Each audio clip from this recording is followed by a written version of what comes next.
Rain hammered the night highway, lightning slicing the darkness as if the sky itself wanted to tear the earth apart.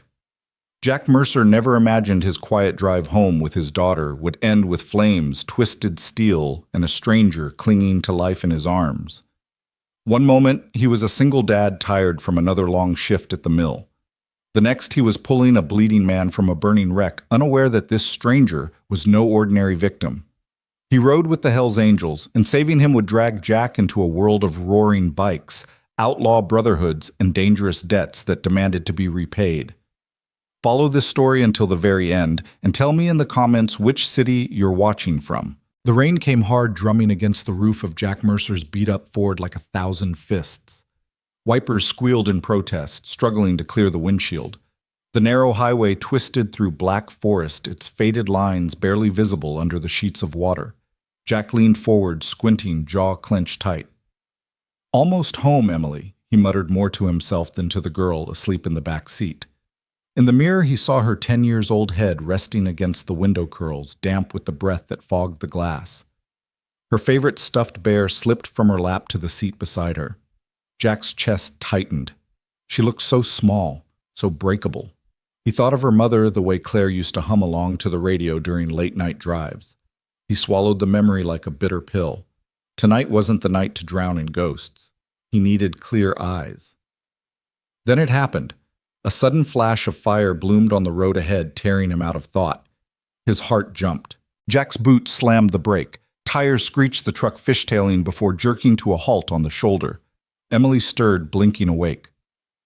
"Daddy, what, stay here?" Jack's voice cut sharp through the storm. He yanked his jacket off the passenger seat, shoved open the door, and ran into the rain. The night smelled of burning rubber and gasoline. Flames licked up from a car crumpled against the guardrail, orange sparks flying into the downpour. Steam hissed, smoke curled black against lightning flashes. The world shrank to firewater and the pounding of Jack's heart. He sprinted closer. Through the shattered windshield, he saw movement, an arm twitching, a head rolling weakly against the headrest. Someone was alive. "Hold on," Jack shouted, voice raw in the storm.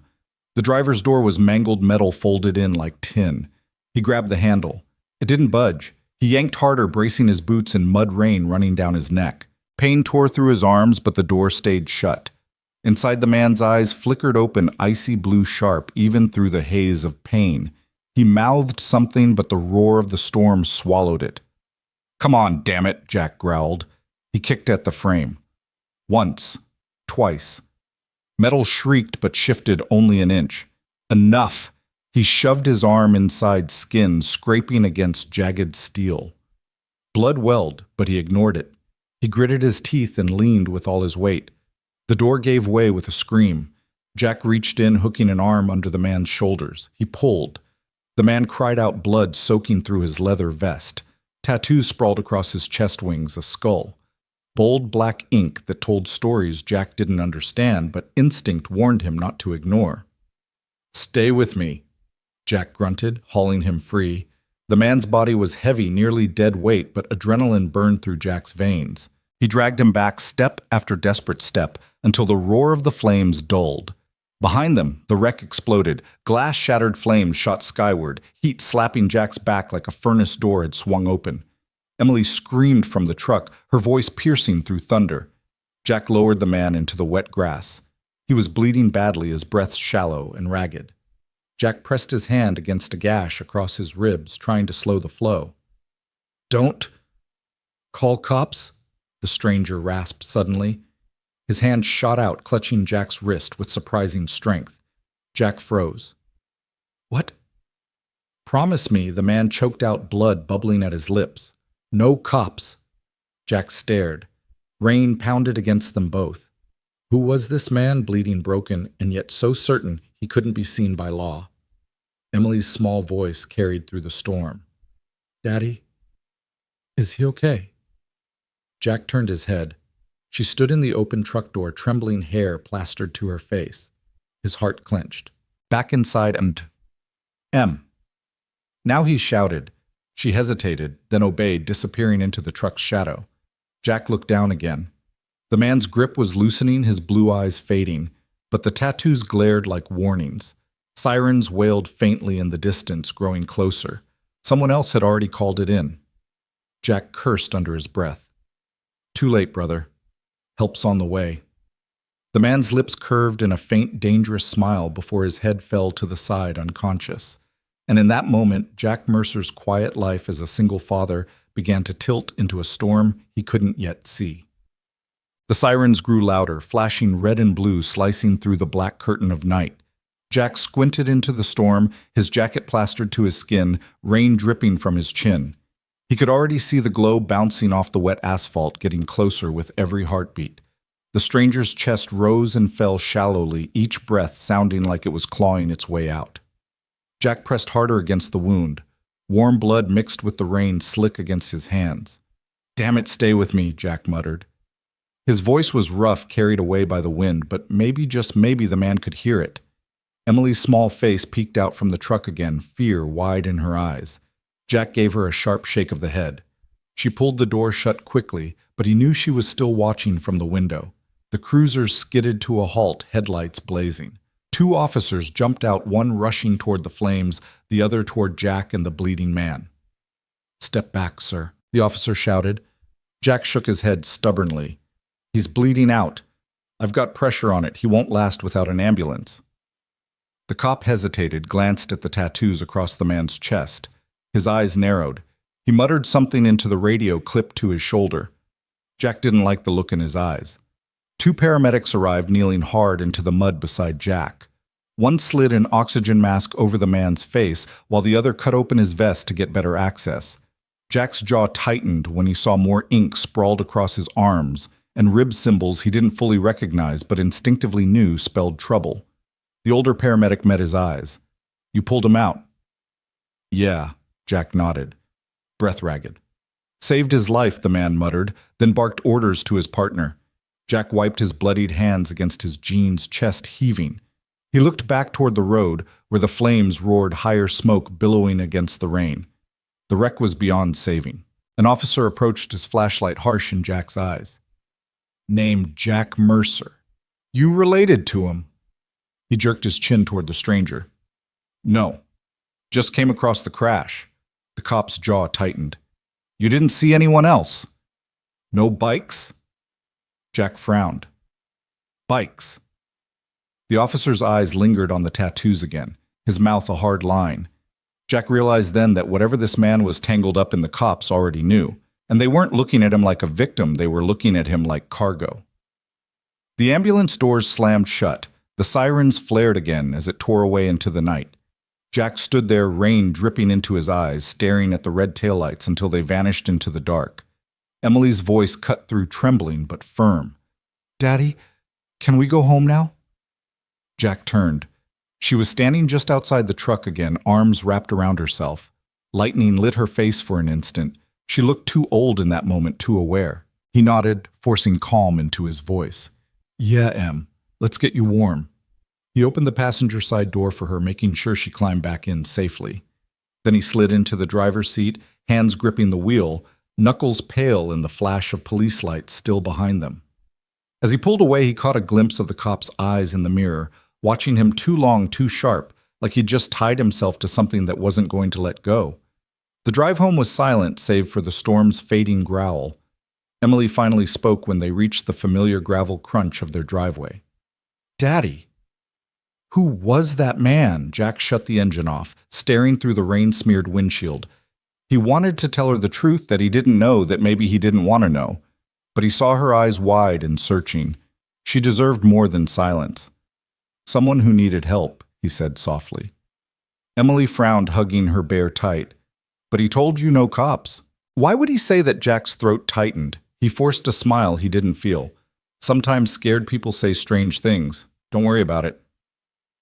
But lying in bed later, listening to the rain drip from the eaves, Jack couldn't shake the feel of that man's grip on his wrist, the icy eyes, the smile faint and dangerous when sirens drew near. Jack thought he'd left the world of violence behind when Claire died.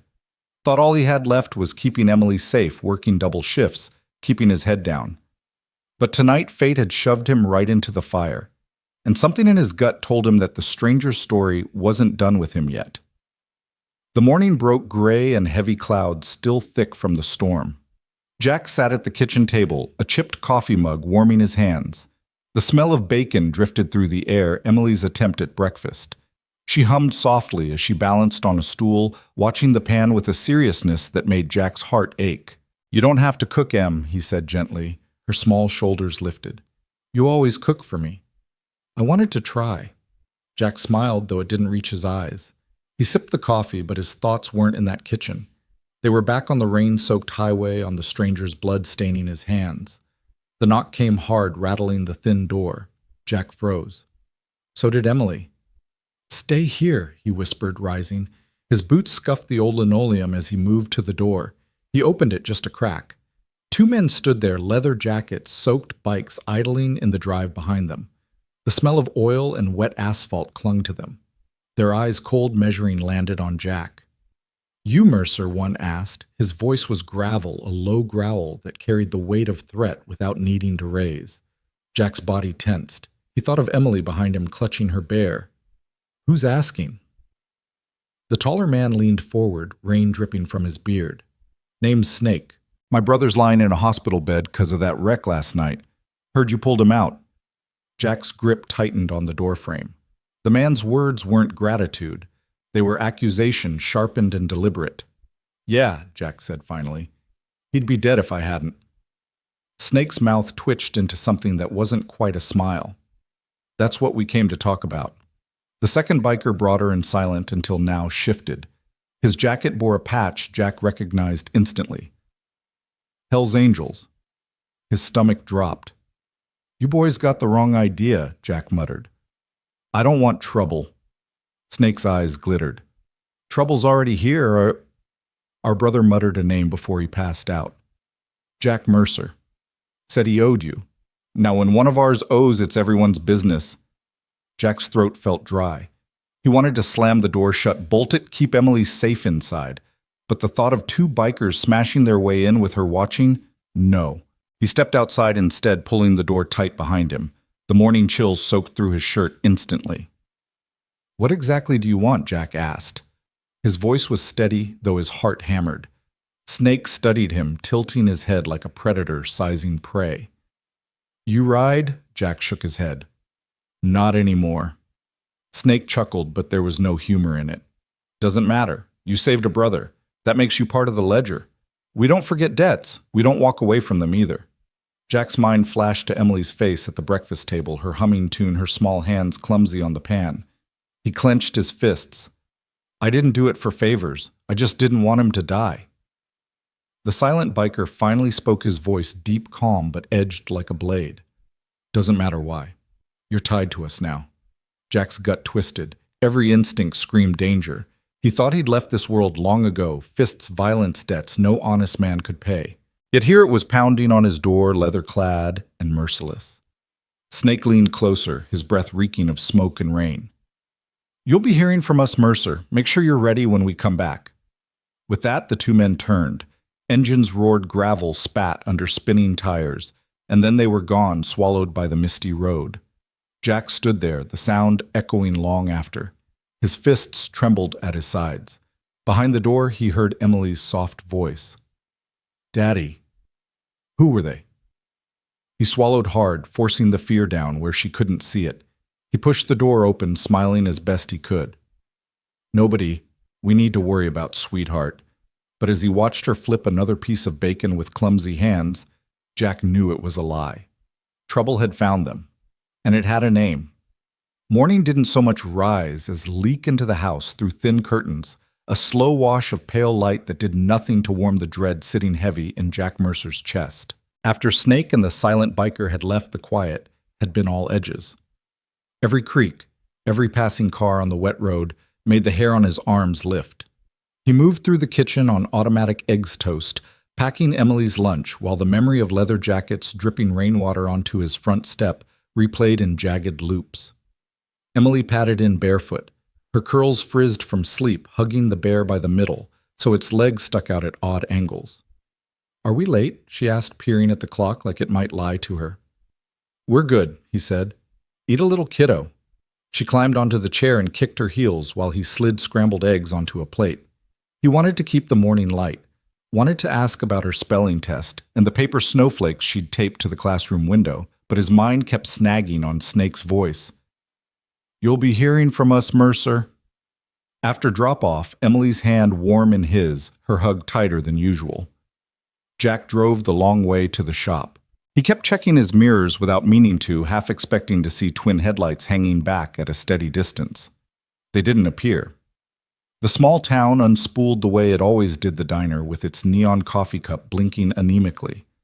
The hardware store with a faded bait and tackle sign, it never took down the tire shop that smelled like burnt rubber even from the street. Normal. But the normal felt thin like paint flaking under a fingernail, and below it something darker waited.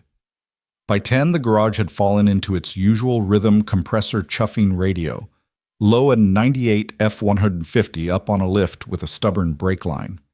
Jack lost himself in the mechanics of it, grateful for anything that answered to torque and thread instead of threat and promise. He'd just cracked the bleeder valve when the office phone rang.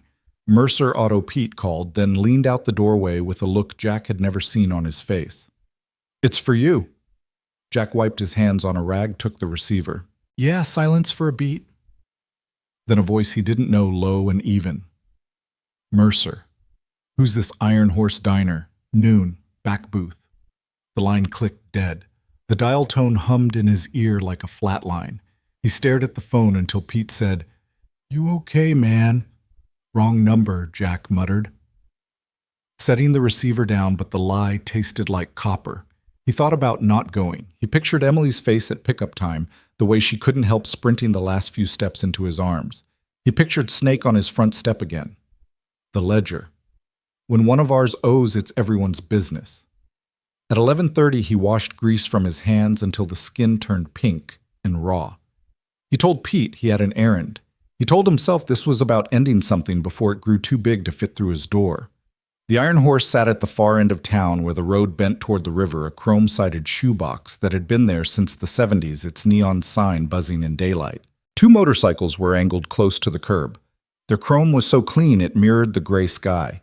Jack parked 2 spaces down, killed the engine, and sat with his hands on the wheel until his fingers stopped shaking. Inside, the bell over the door jingled. Heat wrapped him heavy with bacon fat and black coffee. A jukebox hummed with a song that sounded like it had never left the place. Regulars occupied the counter, their shoulders stiffening a fraction when they saw him look toward the back. A man sat alone in the corner booth, a bandage disappearing into his hairline eyes, the washed-out blue of a winter sky. He wasn't Snake, and he wasn't the silent brute from Jack's porch. He wore a black t-shirt under a leather vest that had been cut down to just the essentials. Everything about him said, weight removed on purpose. His presence made the booth feel smaller. He didn't stand when Jack approached. He didn't smile. He just said, "Mercer." Jack stopped, fingers curling unconsciously. "That your car I dragged you out of?" It was, the man said. His voice had a rasp in it, still either from smoke or a life spent breathing wind and gasoline. He nodded at the opposite bench. "Sit." Jack sat. The vinyl squeaked. He didn't like that his back faced the room, and the man's slight tilt of the head said he'd noted it. Then he shifted a fraction so Jack could see more. "Name's Lawson," the man said, after the waitress poured coffee and retreated without asking what they wanted, like this wasn't the kind of table you lingered at. "Most folks call me Hawk." There it was something solid to put with the face. The name felt familiar, the way names you've never heard can feel familiar when enough strangers have said them quietly enough for long enough. "You sent your friends to my house," Jack said. Hawk's mouth tugged into something that wasn't quite an apology.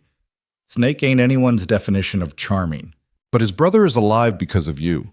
He tapped the table once with the tip of his finger knuckle scarred. "That carries weight." "I didn't do it for you," Jack said before he could smooth the words. "You did it because you're the kind of man who doesn't drive by when something's burning." Hawk didn't blink. "That make it less mine." The waitress deposited 2 mugs and a plate of toast in case they changed their minds about eating. Coffee steam curled up, cutting through the metallic edge of Jack's nerves. He took a swallow to have something to do with his hands. Hawk set a plain white card between them. No logo, no name. Just a number in black ink, heavy strokes like the writer didn't care if the pen bled through. "You need something you call this. Doesn't matter the hour." "I don't want anything," Jack said. "That's not how this goes." Hawk leaned back a fraction, winced like stitches tugged underneath his shirt. "You saved my life." "That puts you in the circle whether you like it or not. It's not a club. It's a chain. I've got a daughter," Jack said, because it felt important to get that into the air. "She's 10. She's everything." Hawk's eyes didn't soften, but something in them shifted recognition maybe, or respect, with its chin raised. "Then you understand the only thing that matters." He pushed the card an inch closer. "You don't have to wear a patch for men to stand on your porch when the wrong truck slows down." Jack looked at the number until it blurred. Snake said, "There's a ledger." "There is," Hawk said, "but not the kind you think." He wrapped his fingers around his mug and didn't drink. "You think we're all one thing. Most folks do. Headlines love one kind of story. But the road is long. It makes men who've done bad things do good things to balance the books. Sometimes it's coats in winter. Sometimes it's groceries left where nobody can see who left them. Sometimes it's a stranger pulled through fire." He shrugged. "Sometimes it's a call that says, 'Don't go to work on Tuesday.'" The hairs on Jack's neck rose. "Is that a threat?" "It's a fact," Hawk said. He held Jack's eyes. "You want me to lie to you? Tell you that after last night nobody noticed your face, that you aren't in someone's mouth already when they talk about me?" He shook his head once. "You're on a hill, Mercer. Fire rolls downhill. We sandbag together or we watch your house get wet first." The diner door opened. The bell jangled like a nerve. 2 state troopers stepped in, rain beating on their hats. The room's volume dipped a notch. Hawk didn't look over. He pinched a triangle of toast and ate it like he'd never done anything else with his hands.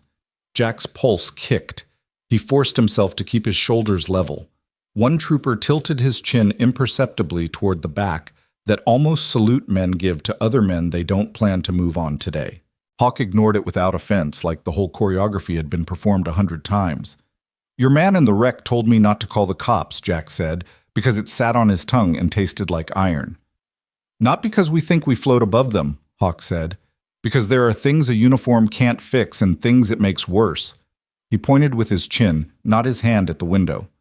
Outside, a man in a baseball cap was staring too long at the 2 parked Harleys, his jaw set to perform his wife tugging at his sleeve to stop.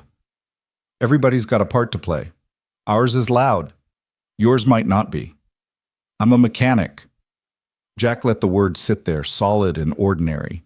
"I fix things that don't scream back." Hawk's mouth did something like a smile and then didn't. "You fixed a man on the side of the road who did." Silence stretched. The jukebox shifted tracks. Silverware chimed in a bus tub. Rain ticked at the window like fingernails. Jack thought of Emily's breath-fogging glass in the back seat. He thought of his front steps slick with rain under Snake's boots. He thought of a promise he'd made to a dying woman that he'd keep their girl safe no matter what it took, even if what it took chewed him up. "What happens if I don't take the card?" he asked. Hawk didn't reach for it. "Then it'll still be in your pocket when you reach for change."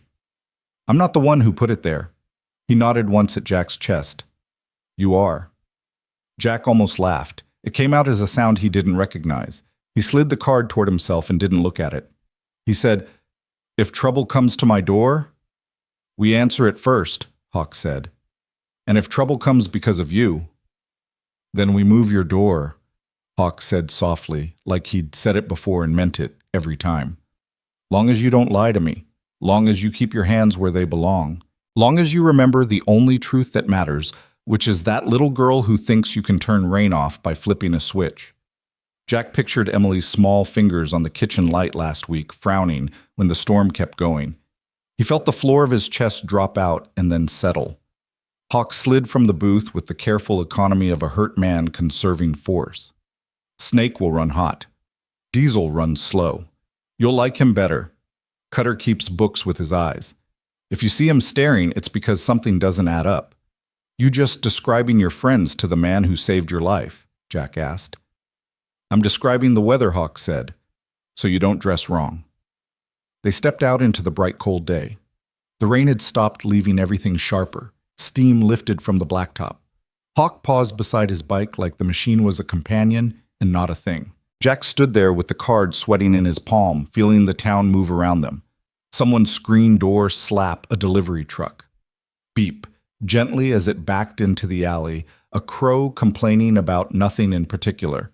Hawk glanced at Jack's truck, 2 spaces down. That an oil leak or just pride? Both, Jack said. Hawk's laugh was a breath, nothing more. He swung a leg over the Harley and winced again. You did something that takes a piece out of a man, he said, without revving yet. That piece doesn't grow back. It makes room. For what Jack asked, for whatever you feed it. Hawk thumbed the starter. The engine came alive like a living throat. Call if you need. Don't if you don't. Either way, eyes up. The bikes pulled away in perfect stagger chrome, catching a ragged strip of sun. Jack watched them shrink to 2 commas on a long sentence of road, felt the heat of their passage remain an instant after they were gone. He slid into his truck and didn't start it. He pulled the card out and set it on the bench seat. The number stared back nothing and everything at once. He closed his eyes and saw Emily's face the way she always reached for his hand in parking lots, even when she pretended she didn't need to anymore. He picked up the card, put it in his wallet, and drove back to the garage. The rest of the day felt normal by force invoices and wrenches, Pete arguing with a supplier about a part that never arrived. But at 3, Jack looked up and saw a black SUV idling across the street too long. Its windows were dark enough to hold a man like a secret. It rolled away when he stepped outside. At 5, he stood in the elementary school pickup line with other parents. Emily ran at him full tilt, her backpack bouncing her grin, something bright he didn't deserve. He lifted her the way he had since she could walk, and for a second the ledger balanced. Can we get milkshakes? She asked, breathless. Yeah, he said. Let's get milkshakes.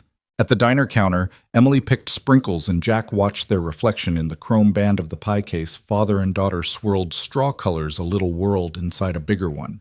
He paid in cash and tipped too much. On the way out, the trooper from that morning's diner shift held the door for them. He nodded like men nod when they know something about each other and pretend they don't. Jack nodded back.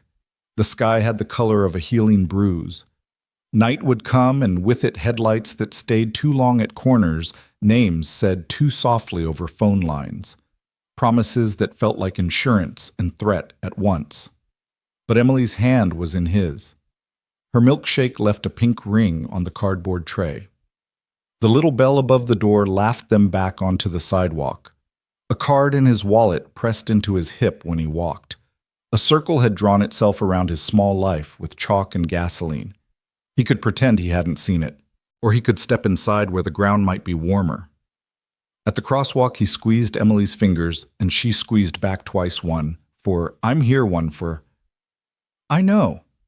He looked both ways, then led her across. The rest of the afternoon moved like a film strip missing frames, jump cuts between small, ordinary moments that couldn't quite mask the hum under Jack Mercer's skin.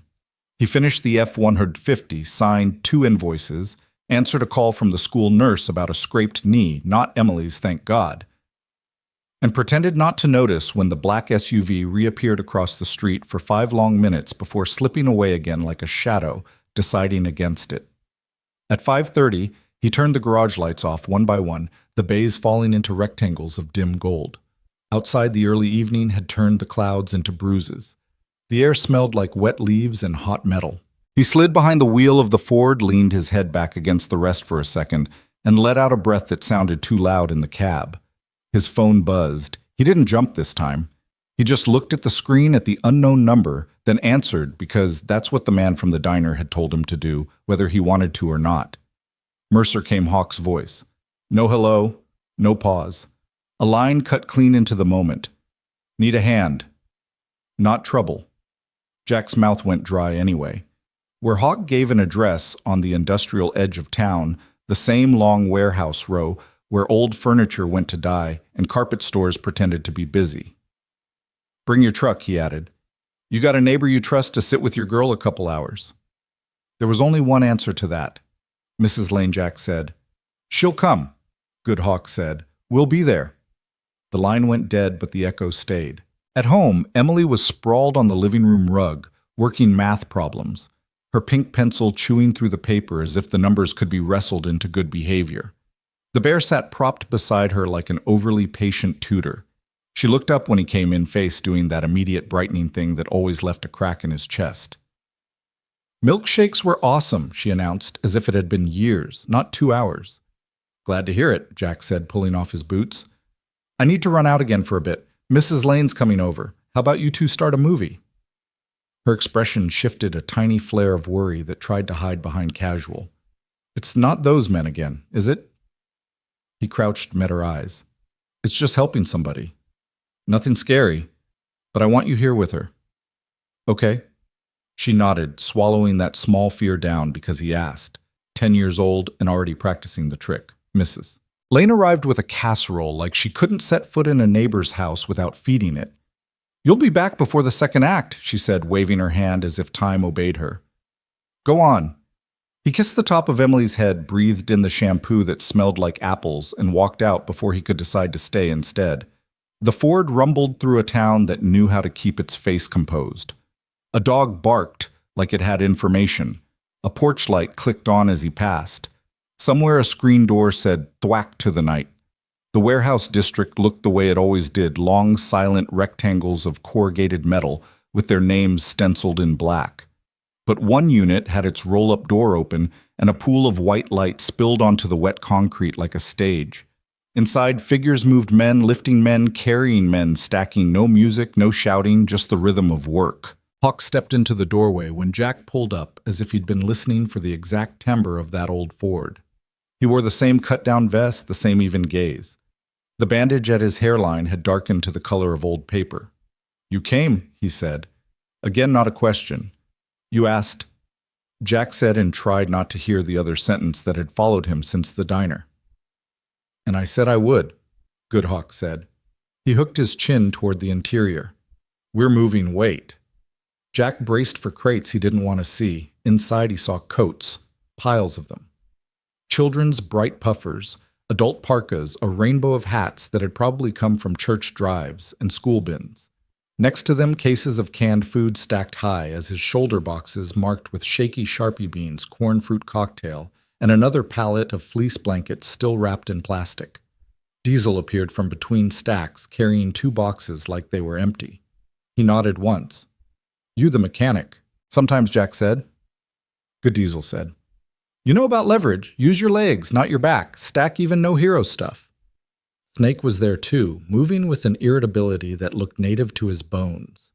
He lifted a box, glanced at Jack, then looked away like recognizing a debt in public might be a breach of etiquette. "Community center lost their funding," Hawk said, answering the question Jack hadn't asked. "Bunch of families got squeezed.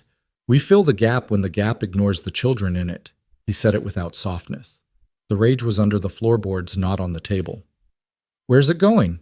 Jack asked, rolling the sleeves of his flannel to his elbows. "Back of Beyond Diesel," said, jerking his head. "Trailer court by the old drive-in. The apartment's behind the feed store. Mrs. Kaminsky's place. You'll know it when you see the wind chimes. 2 shelters on the far side of the river.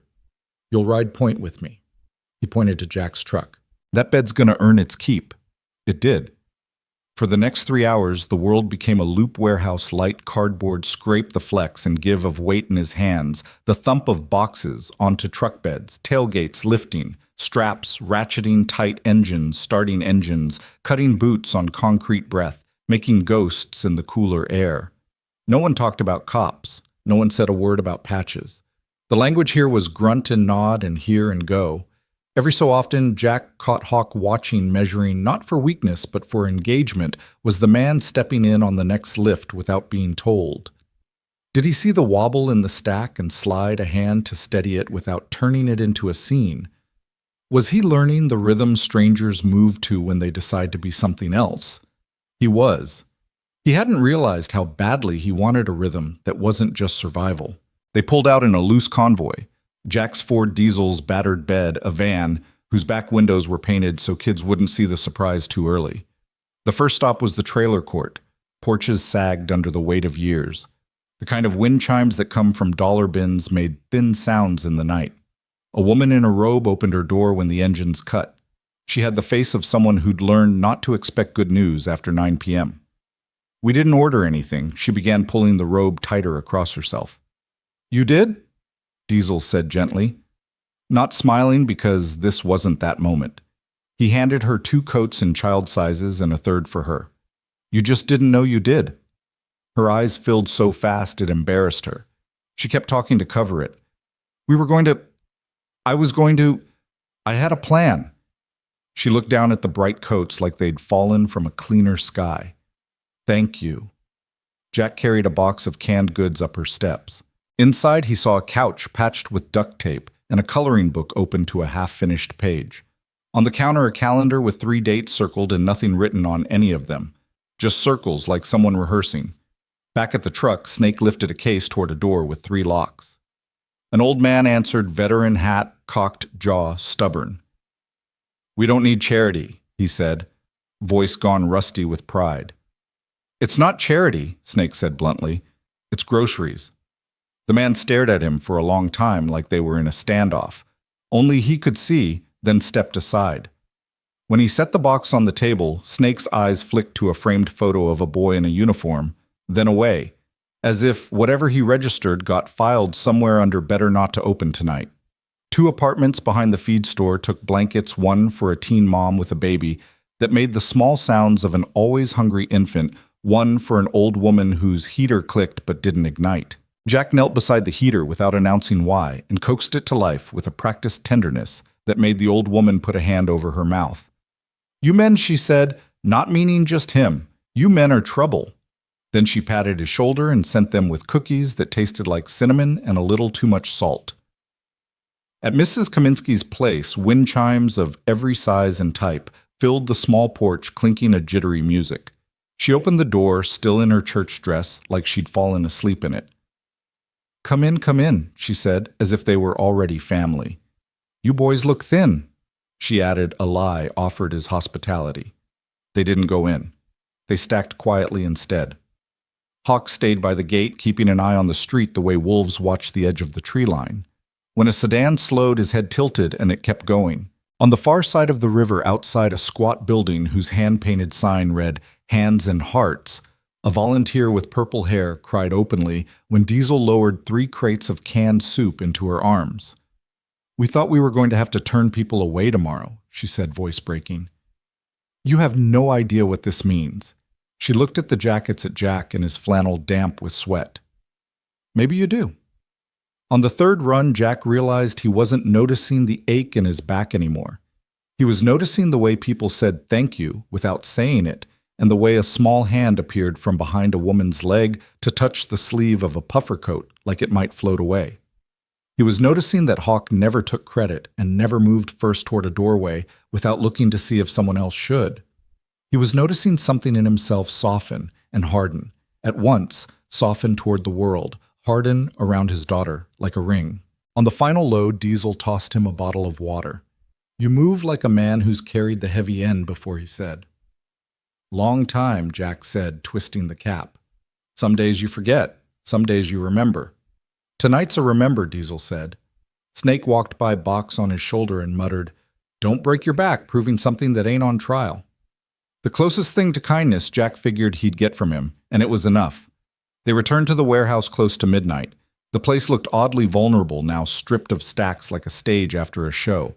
Hawk stood in the emptiness, as if measuring whether it had done what it was supposed to do. You keep your girl safe tonight, he asked without turning. Mrs. Lane, Jack said. She makes casseroles when she's nervous. Smart woman, Hawk said. He faced Jack. This isn't your debt. Don't make it one. You showed up because you're the kind of man who shows up. If you start thinking you owe me for letting you be yourself, you'll put a chain around your own neck and call it mine. Jack didn't expect philosophy he needed at midnight from a man who carried a ledger in his eyes, but there it was. He nodded once because he couldn't find the right shape for thank you. Hawk's gaze moved past him to the dark outside. You'll see cars you don't recognize this week. You'll think about the card. Half the time you'll be right to think about it. The other half it'll just be a man looking for a left turn he keeps missing. Don't live with your hand on the phone, Mercer. Live with your hand on your girl's shoulder.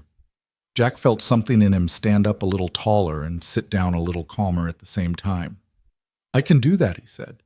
Goodhawk answered like they'd signed something he couldn't read but already meant. Back home, Mrs. Lane had fallen asleep sitting up on the couch, a blanket over her knees, the TV whispering a late-night commercial about knives that could cut pennies. Emily was curled on the love seat, the bear tucked under her chin, the blue light making her look like a secret. Jack woke Mrs. Lane gently, pressed the casserole back into her hands, and thanked her until she shooed him out of gratitude. He lifted Emily, and her arms went around his neck on reflex the way they had since she was small enough to fit entirely on his forearm.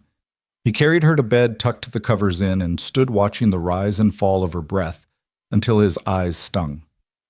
In the kitchen, he washed his hands and watched the water go pink at first, then clear.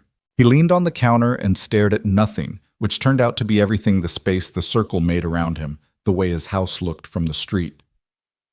When a black SUV slid by, the feeling in his muscles that wasn't the old exhaustion, but a new one that promised sleep would be earned in a way that felt clean.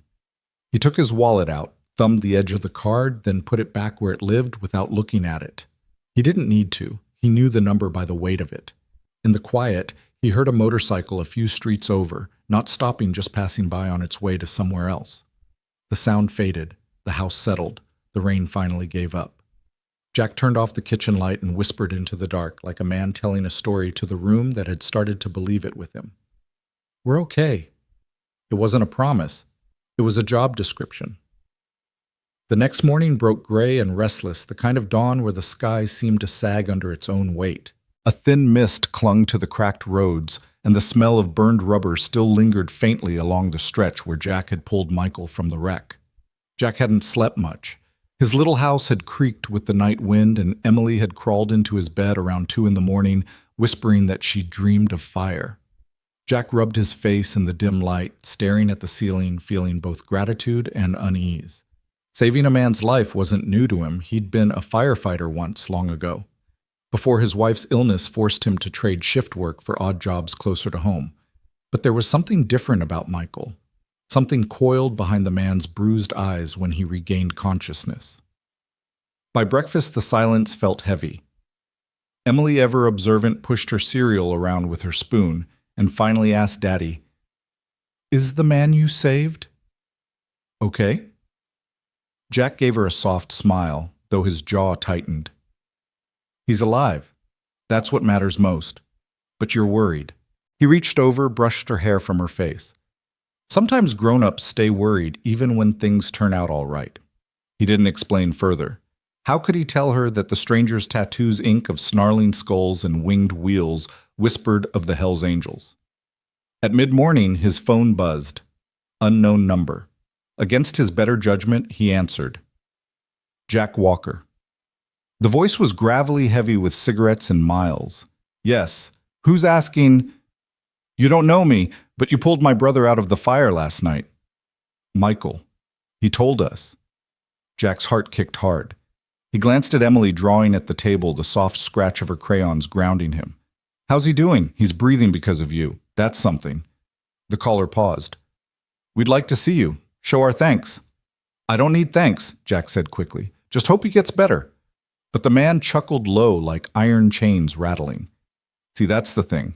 In our world, debts aren't left unpaid. You'll hear from us." The line went dead. Jack lowered the phone, the kitchen suddenly feeling smaller, like the walls had drawn closer. He closed his eyes and exhaled. The last thing he needed was bikers sniffing around his quiet life near his daughter. That evening, after Emily fell asleep curled around her stuffed rabbit, Jack sat on the porch steps staring at the empty street. The hum of a motorcycle broke the silence. A single headlight cut through the mist and rolled to a stop across from his house. A man dismounted. Tall, broad, a leather cut draped over his shoulders. The patch on the back was unmistakable, a skull with wings, Hell's Angels stitched bold above it. The biker didn't move closer. He just lit a cigarette, the ember glowing in the dark, and watched Jack like he was reading every thought in his head. Finally, he spoke across the quiet street. "You got guts, Walker. Pulling a man out of fire like that?" Jack stood slowly, fists clenching at his sides. He was dying. Anybody would have done it. The biker shook his head, exhaling smoke that drifted in ghostly swirls. "No." Most would have stood back, watched him burn, The words cut because Jack knew they were true. He had seen enough accidents in his life to know courage wasn't common. "What do you want?" Jack asked, keeping his voice steady. "Michael says you didn't flinch. Says you dragged him out even when the flames licked your arms." The biker took one step forward, his boots crunching gravel. "In our world, that kind of loyalty, hell, it means everything. I'm not part of your world." "Maybe not, but the world has a way of claiming men like you." Jack's chest tightened. Emily stirred inside a soft rustle against the window screen. He lowered his voice.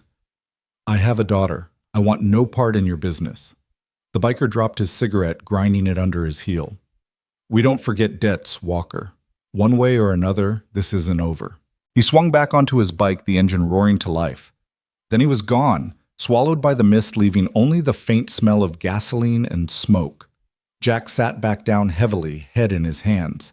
He'd saved a life, but in doing so, he might have opened the door to trouble he could never close, and he knew deep in his gut that trouble was already on its way.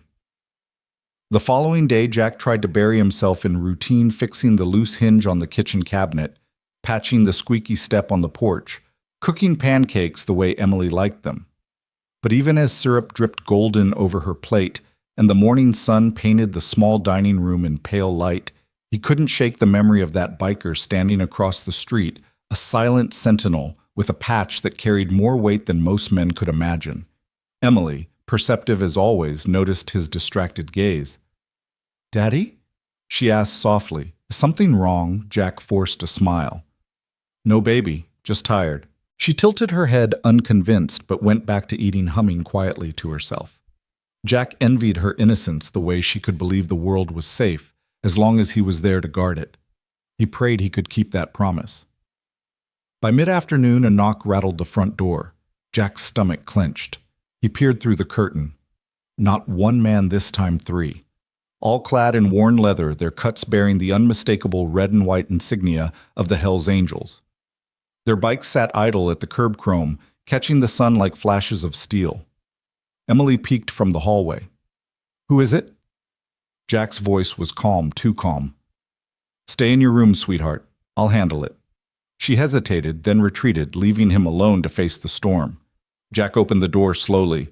The leader stepped forward, a mountain of a man with arms corded in tattoos. His beard was streaked with gray eyes, hard but not unkind. He stuck out a gloved hand. "Name's Bear, Michael's brother." Jack didn't take the hand. "What do you want?" Bear lowered his arm, nodding slightly as though he respected the caution. "To talk. Nothing more. You saved my brother's life. That means you've earned our attention." "Attention's the last thing I need," Jack replied evenly. One of the others, a wiry man with sharp eyes, chuckled. "Most folks beg for it. You push it away." "Interesting." Bear cut him a look that silenced him, then turned back to Jack. "Look, I won't waste your time. In our world, a life saved is a bond made. You don't walk away from that." Jack crossed his arms, feeling the weight of their presence pressing against his small porch. "I didn't save him for a bond. I saved him because it was right." Bear studied him for a long moment. Then, to Jack's surprise, he smiled faintly. "That's exactly why we're here." Jack frowned. "I don't follow." Bear leaned closer, his voice dropping. "You're a man who acts without hesitation. Fire danger, no thought of yourself. Men like you are rare. And when we find them, we don't let them drift back into the shadows. I'm not interested. You say that now. But trouble finds good men, Walker. Always does. When it does, you'll need someone at your back. That's what we're offering." The words left a chill in Jack's chest. He thought of Emily asleep, of the quiet life he had built with shaky hands after so much loss. The last thing he wanted was the shadow of the Hells Angels darkening their days. "You show up at my door again," Jack said tightly. "And I call the cops." The wiry one laughed outright. "You think cops scare us?" But Bear raised a hand. "Easy. He's protecting his own. I respect that." Bear turned to leave the others, following, boots thudding heavy against the porch steps. Before he mounted his bike, he looked back once more. "We don't forget Jack. You may not want us, but that doesn't change the fact that you're part of our story now. Remember that." Engines thundered to life, shaking the quiet street. Emily crept from the hallway, eyes wide with fear. Daddy, who were they? Jack knelt, pulling her close, the roar of motorcycles fading into the distance. No one we need to worry about, baby, I promise. But as he held her, Jack knew the truth. Promises were fragile things, and the sound of those engines would haunt him, a reminder that the life he had saved had bound him to a world he could never fully escape. That night, long after Emily had drifted to sleep, Jack sat alone on the porch with an old bottle of whiskey he hadn't touched in years. He stared at the dark street, the echo of engines still alive in his memory. He whispered into the silence as if confessing to the night itself. God help me. What have I gotten us into? The wind carried no answer, only the faint smell of gasoline lingering like a warning. Dawn came thin and colorless, a cold rinse that didn't quite wash last night out of Jack's bones. The whiskey still sat on the porch rail where he'd left it, half an inch of amber catching a sickly light. He capped it, slid it back into the cabinet above the sink, and stood, a breath too long with the door open as if he could shut more than a bottle with that small motion. Emily padded into the kitchen in a flannel nightgown, hair an unruly halo. You're up early, she yawned, rubbing one eye with the back of her hand. So are you, he said, putting water on for oatmeal. Bad dream. She nodded, but didn't explain. She rarely did when the dreams had fire in them. He kissed the crown of her head and said nothing because sometimes the only way to keep a promise was not to make one. On the drive to school, he took the long way, a habit that had nothing to do with scenery and everything to do with watching his mirrors. A white work van slid in behind them for 2 blocks, then turned into the lumberyard. A black SUV idled at the corner store and did not pull out. The world had taken on a new edge, like all the lines were drawn with a sharper pencil. Pick you up at 3, he said at the curb. Emily squeezed his hand twice, one for I'm here, one for I know. Then ran toward the doors, backpack bouncing. At the garage, the air smelled like hot rubber and old coffee. Pete had already thrown the bay doors open. Pale light lay in long stripes across concrete. Morning, Pete said around a donut. You look like you wrestled a carburetor and lost. Something like that. Jack tugged on his coveralls and slid under a Pontiac with a leaky pan gasket. He let the work take him the holy relief of parts that did what they were designed to do if you just turned the wrench the right way. The mindless rhythm grounded him the way a heartbeat does when you finally stop listening for what's wrong with it. Near 10, the bell over the office door dinged. A man in an insurance company button-down stepped in, briefcase in hand, smile like a receipt. He asked about fleet service and Jack nodded along, wrote down numbers, made noises that sounded like interest. The man left a card. It had weight without meaning. At 11:30, trouble arrived late for its appointment. The office door slammed. A heavy-set guy with sunburned forearms marched in, waving an invoice, red-faced and loud. You charged me for rotors and you didn't change them, he barked. His breath smelled like old coffee and fresh anger. My cousin knows cars. Says you're running a scam. Pete shot Jack a look. Want me to handle it? Jack shook his head and wiped grease from his hands, walking out with the deliberate calm of a man approaching a skittish horse. Let's take a look, Jack said, keeping his tone even. If we made a mistake, we'll fix it. Mistake my ass. The man jabbed a finger into Jack's chest. You think I'm stupid? Jack resisted the reflex to step back. I think you're mad. And I think your truck is right out there, and I think we can put it on the lift and talk less and see more. The man's mouth twisted. Don't tell me what to do in my town. This is my town too, Jack said, and that was maybe the wrong truth to say aloud because the man's eyes flared. He shoved Jack not hard, but enough to make Pete stiffen behind the counter. Jack caught himself on the edge of the desk, breath steady. He kept his hands down. He thought of Emily in a classroom drawing a bear with a purple crayon. He thought of the note he'd left himself on the fridge years earlier. Never swing first. Your hands are for holding her up. He swallowed. I'm going to roll your truck in, Jack said. You can watch, you can film it, but you can't put your hands on me again. Deal. The man puffed like a bull and opened his mouth to say the next stupid thing. The bell over the door dinged again. 2 shadows fell into the room and stood there as if the floor had been waiting for them. Diesel, jackhammer forearms, quiet eyes took in the room in one sweep. Beside him, Reed Lawson Hawk wore his injury like a shrug, a pale scar cut through his hairline, the rest of him uncuttable. They did not posture. They simply existed, which was somehow louder.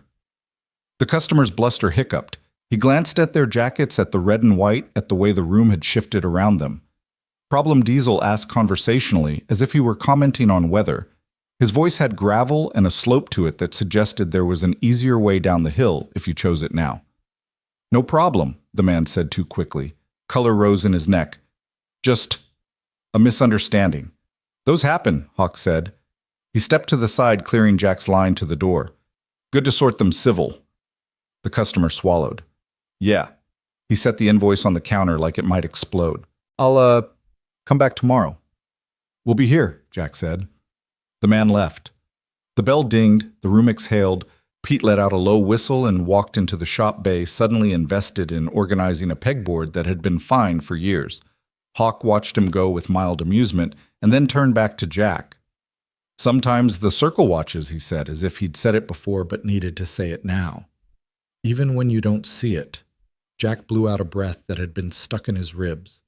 You boys just happened to be in the neighborhood. Diesel's mouth did something like a smile. Neighborhood got bigger when you pulled a man out of a fire Mercer. People keep saying that like it's a compliment, Jack said, too tired to sand the edges. It is, Hawk said. It's also a map. Pete reappeared with a clipboard he didn't need. He nodded at Hawk in that careful way small-town men nod at men their wives have warned them about, and then pretended to remember an urgent task across the room. Hawk tipped his head toward the bay. You got a minute? Jack gestured. They walked into the shop, the noise of the compressor a curtain between them and the office. The Pontiac gleamed under the fluorescence.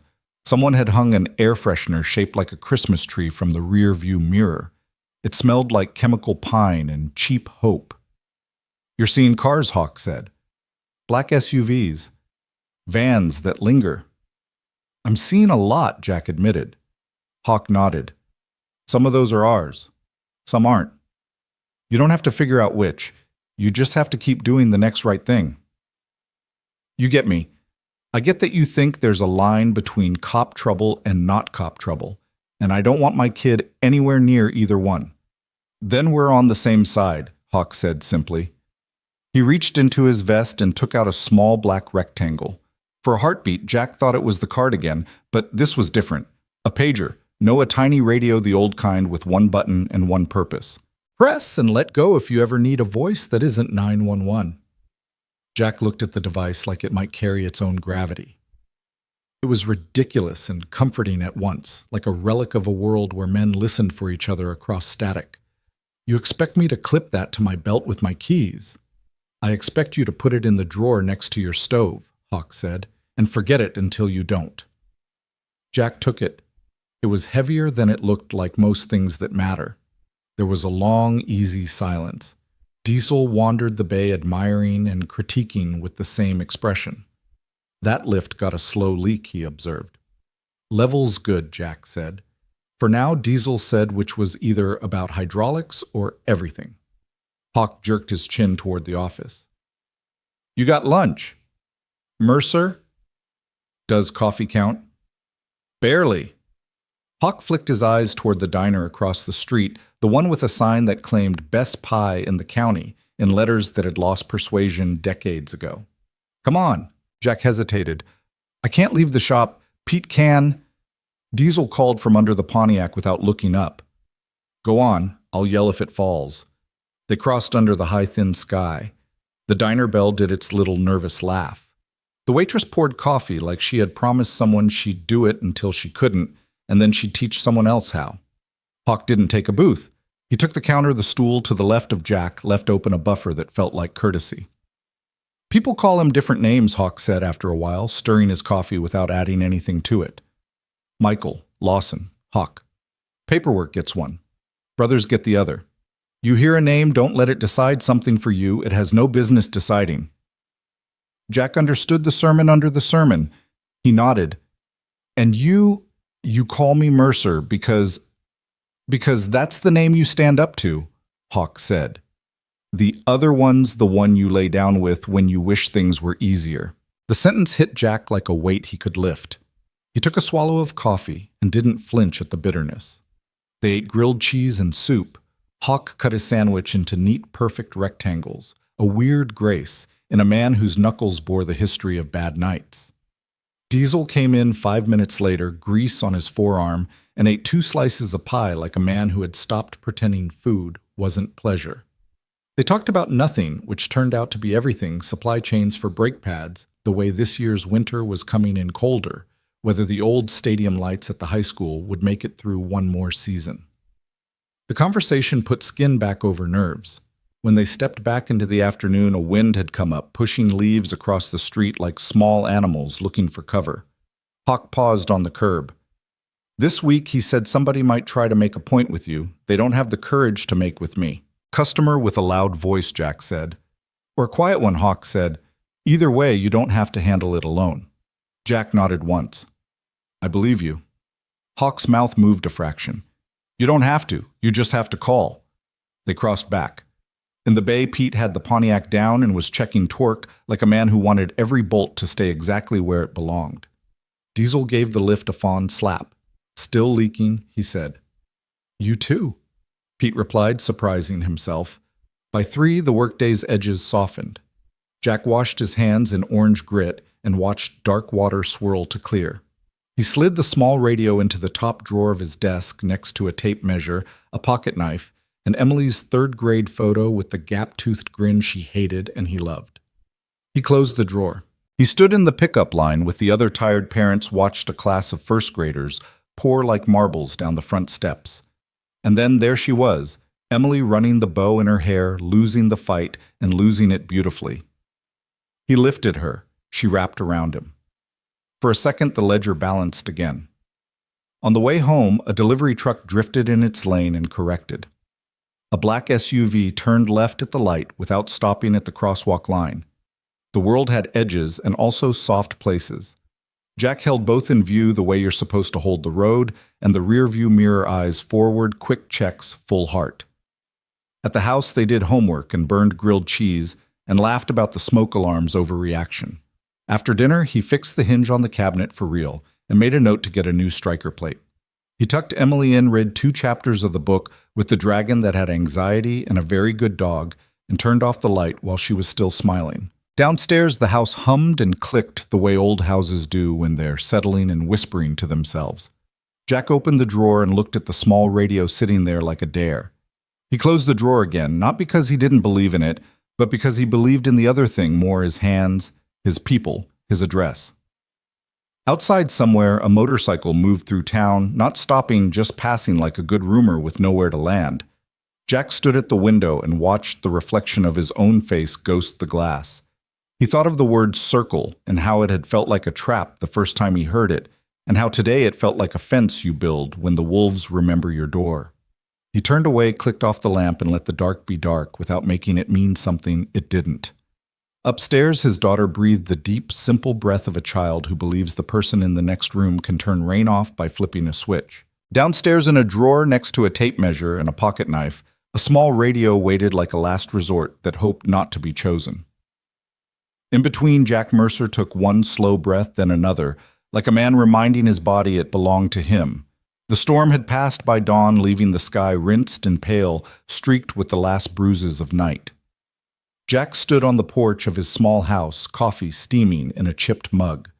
The world smelled of wet earth diesel from passing trucks, and the faint metallic tang of last night's wreck still stuck in his nostrils. He'd slept only a few hours, restless, replaying the stranger's slurred thanks, the guttural roar of motorcycles in the distance. Inside, Emily stirred awake. He heard her small feet padding across the wooden floorboards and the soft creak of her door. She stepped out, her hair a tousled halo dragging her blanket like a cape. "Dad, you didn't sleep," she said, voice still heavy with dreams. Jack forced a smile and crouched to her height. "I'm fine, kiddo, just thinking." He brushed her hair back. "Want pancakes?" Her eyes brightened. "With blueberries?" "Only the best," he said. They moved into the kitchen together. Jack mixed batter, the sizzle of the skillet filling the silence. Yet behind the ordinary rhythm, his mind kept circling the same questions. Who was that man he'd dragged from the flames? Why had the shadows of bikers lingered silent and watchful just far enough not to be seen? When he dropped Emily off at school later, the playground already humming with laughter. Jack noticed something unusual. Parked across the street was a black Harley-Davidson Chrome glinting in the morning sun. Its rider leaned against a lamppost, heavy jacket studded, arms crossed. He didn't move when Jack's truck pulled away, but Jack's gut tightened. All day at the garage, his nerves hummed like a taut wire. Each time the shop door opened, he half expected leather vests and heavy boots to step through. His coworker, a young mechanic named Luis, noticed. "You good boss?" Luis asked while wiping grease from his hands. "Yeah," Jack said too quickly. "Just tired." But by late afternoon, his unease had grown. When he walked Emily out of the school gates, the Harley was gone. For a moment, he let himself breathe easier. He held her hand tighter on the way to the truck. That night, just as they finished dinner, the rumble returned. It was unmistakable, low-throaty, like thunder rolling over asphalt. Emily's fork froze halfway to her mouth. Jack's eyes met hers. Then came the sound of tires on gravel stopping right outside their house. Jack's body went rigid. He rose slowly, telling Emily in a calm but firm voice, "Stay here. Don't move, okay?" She nodded wide-eyed. When he opened the door, the night air was cool, carrying the acrid smell of exhaust. 3 motorcycles sat at the end of the driveway, their engines idling. On them, 3 men faces shadowed under bandanas and helmets. The one in front killed his engine. The others followed. Silence fell heavy, broken only by the tick of cooling metal. The leader swung a leg over his bike boots, crunching gravel. He pulled off his helmet, revealing weathered skin, a gray beard streaked through like smoke, and eyes hard as flint. "You Jack Carter?" the man asked, voice gravelly. Jack's heart hammered, but he kept his stance firm. "Who's asking?" The man smirked. "Name's Mason. Last night you pulled my brother out of a wreck. You probably don't know who we are." He paused, letting the weight of his words settle. "We ride with the Hells Angels." Jack felt a chill ripple down his spine. Every cautionary story he'd heard about the club flashed in his mind, violence, loyalty debts repaid in blood. He clenched his fists at his sides. "I just did what anyone would," Jack said evenly. "Didn't matter who he was." Mason's smirk widened into something unreadable. He stepped closer, boots echoing on the driveway. Jack didn't move.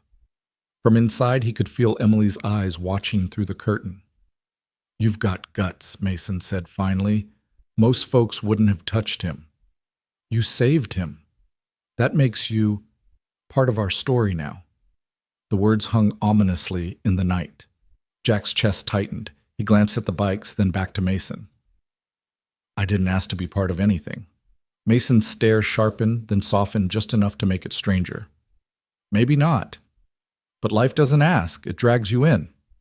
He pulled something from his jacket pocket, a patch red and white frayed at the edges. He held it out. Jack didn't take it. "This," Mason said, "is a token of respect. You wear it. People know you did right by us. You refuse it well." He let the sentence trail off, a threat woven into the silence. Behind them, one of the other bikers chuckled darkly. Jack's jaw set. Inside, Emily's shadow flickered on the curtain. His every instinct screamed to keep her safe.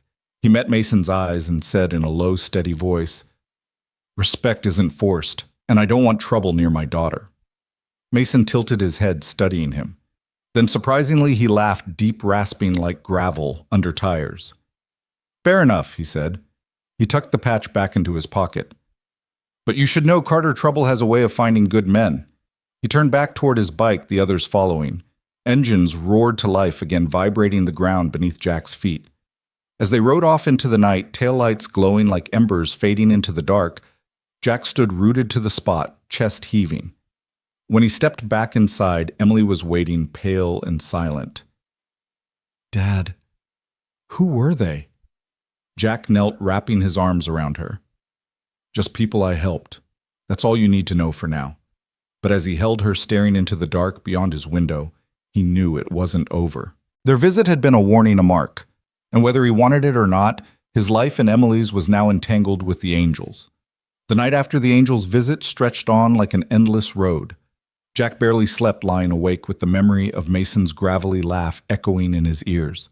Every time headlights swept across the window, his body tensed, expecting the roar of engines to follow. By dawn, the exhaustion had sunk into his bones, but he moved quietly around the kitchen fixing coffee while Emily slept. When she patted in, rubbing her eyes, Jack forced a smile. "Morning, kiddo." "Oatmeal or eggs?" She climbed onto a chair, hugging her knees. "Did those men come back?"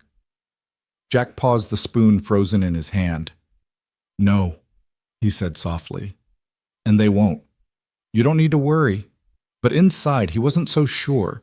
He knew enough about men like Mason. Once you were on their radar, you didn't just disappear. At the garage, the day passed in fits of normalcy. Cars rolled in, Luis cracked jokes, and country music played faintly from the old radio. Yet every time the bell above the shop door jingled, Jack's stomach clenched. Late afternoon, while changing the oil on an old Ford, he heard it, the same low thunder rolling nearer.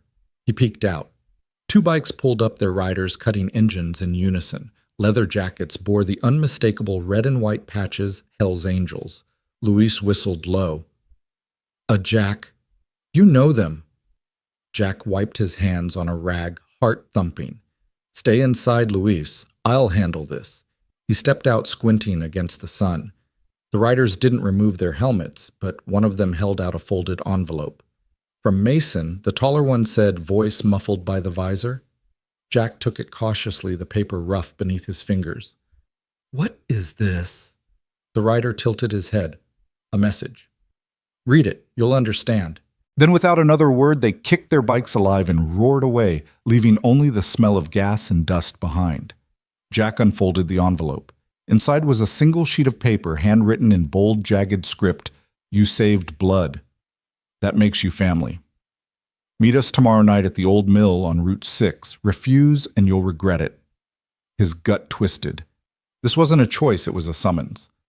That evening, Emily sat at the kitchen table doing her homework while Jack read and reread the letter. His hand shook slightly. He didn't want her near this. He didn't want any of it near her. Emily looked up. "Dad?" "You're staring." Jack quickly folded the paper and shoved it into his pocket. "Just thinking about work." But she studied him with those sharp, knowing eyes. "You're lying." The honesty in her voice cut him. He crouched beside her, resting a hand on her shoulder. Sometimes grown-ups have problems they don't want kids to worry about. But I promise I'll keep you safe." She nodded slowly, though fear lingered in her gaze. The next night, the sky bruised into dusk as Jack drove out to Route 6. The old mill loomed at the edge of town, rusted and hollow, its windows like dead eyes. A bonfire blazed outside, shadows of bikes circling like wolves. Jack pulled up, engine ticking in the cooling air. He stepped out, squaring his shoulders.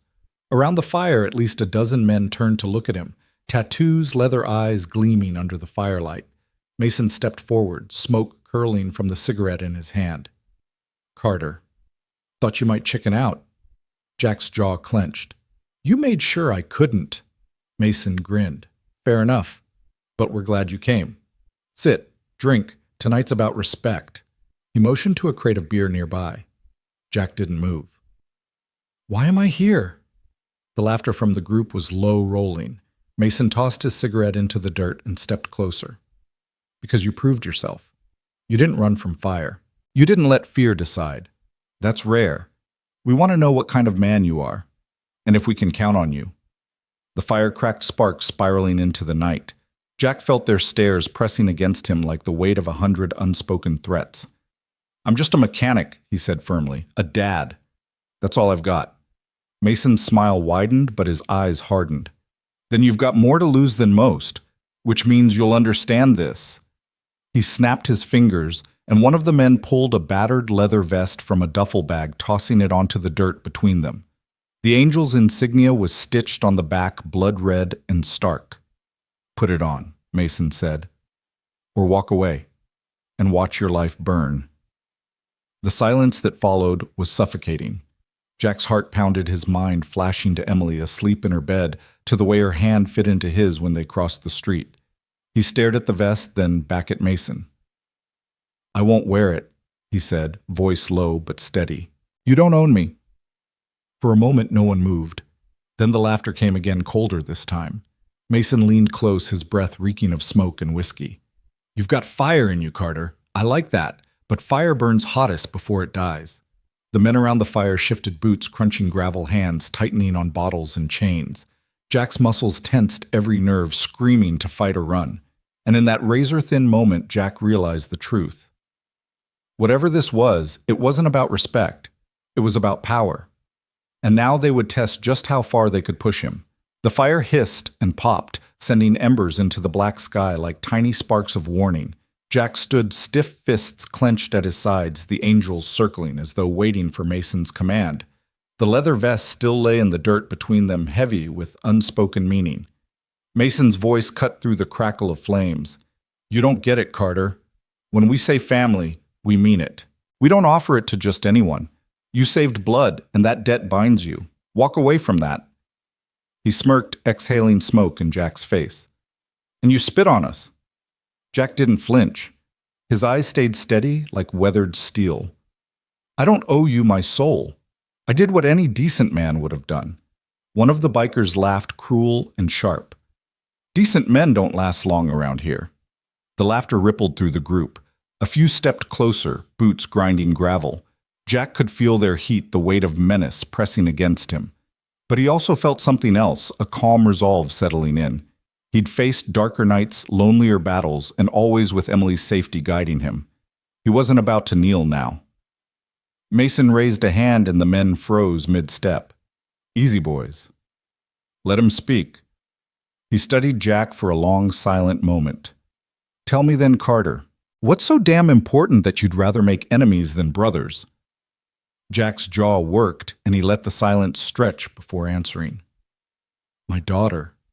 His voice cut through the smoky air like a blade.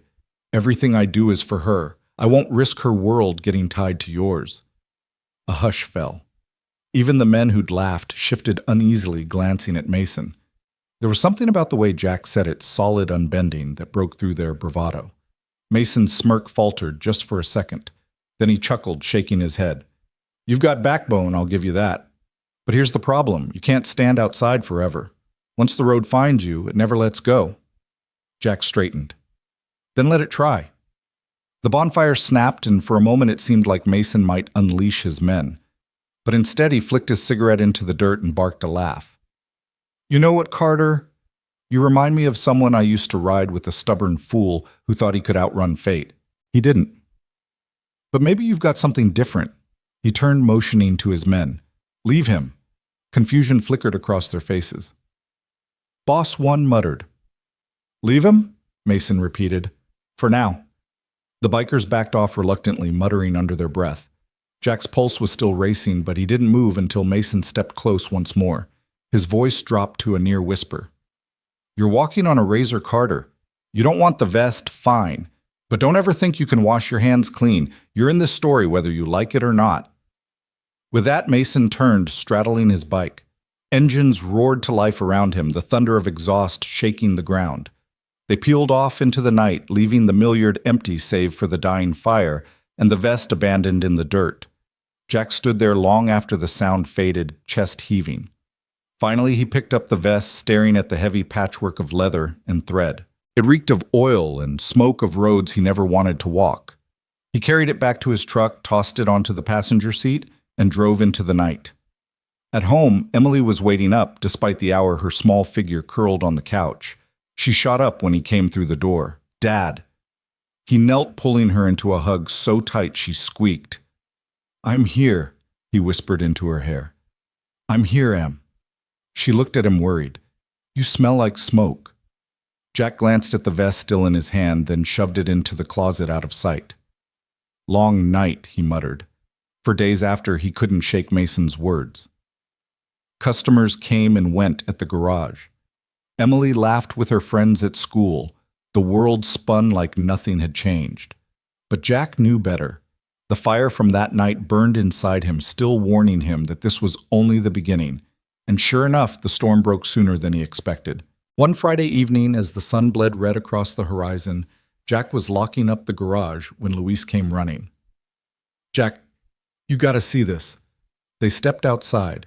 Across the street, half a dozen bikes idled, their riders' silent helmets gleaming under the sunset. They didn't move. They didn't shout. They just watched. Luis swallowed. What do they want? Jack's face hardened. They want me to remember. And in that moment, Jack realized Mason hadn't let him go. The Hells Angels were circling closer, not as allies, not yet as enemies, but as a storm waiting to decide whether to destroy him or claim him. The low rumble of engines lingered in the evening air long after the bikes had disappeared down the road.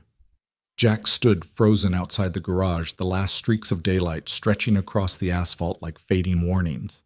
Luis lingered beside him, shifting uneasily from foot to foot.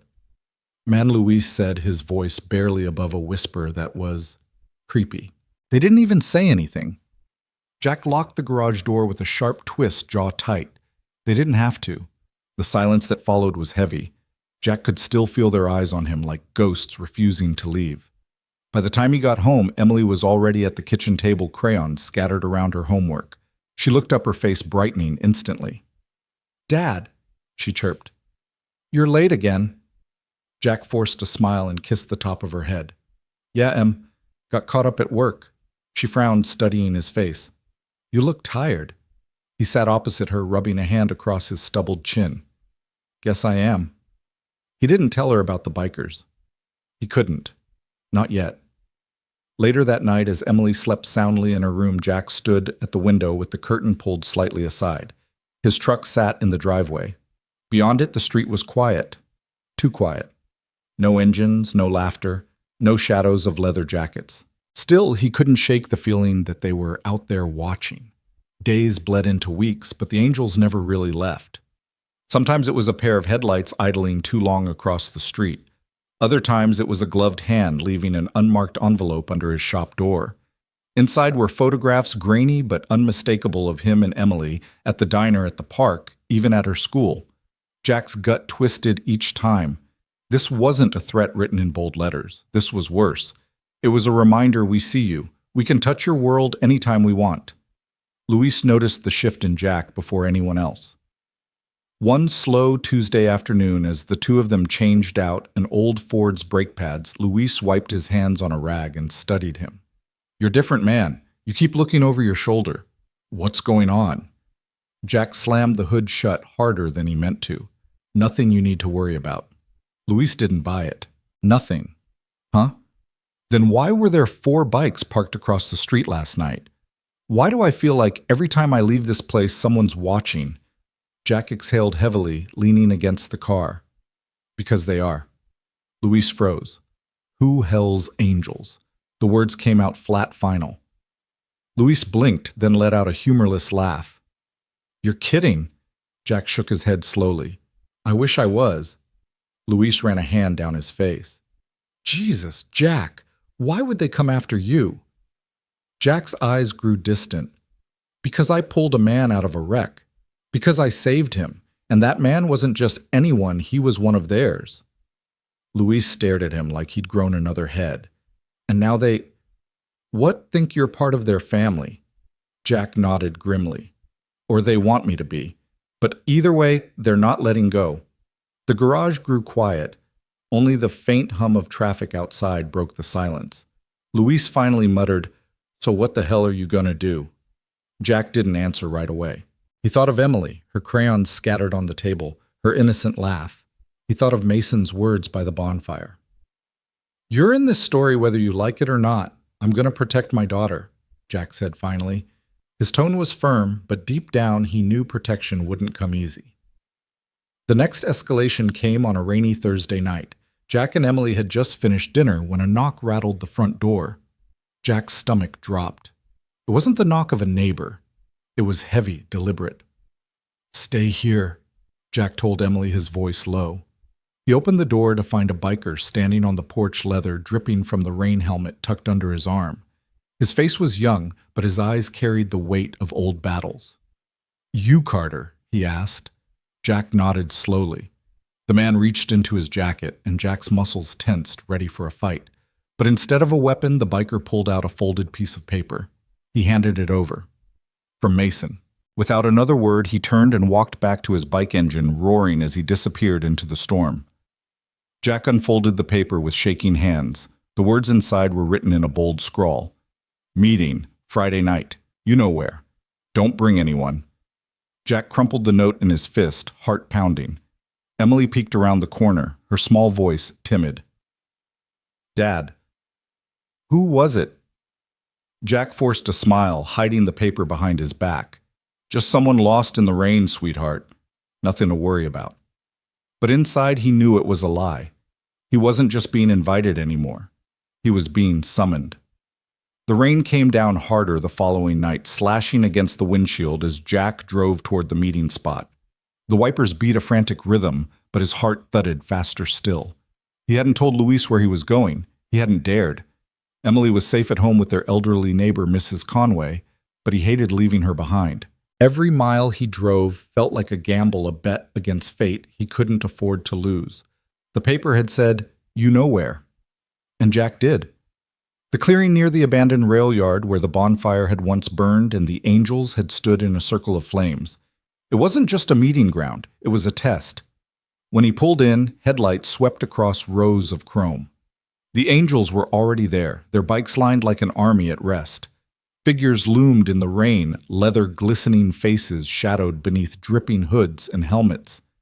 Mason stood at the center umbrella, tilted back arms, crossed like a general surveying his troops.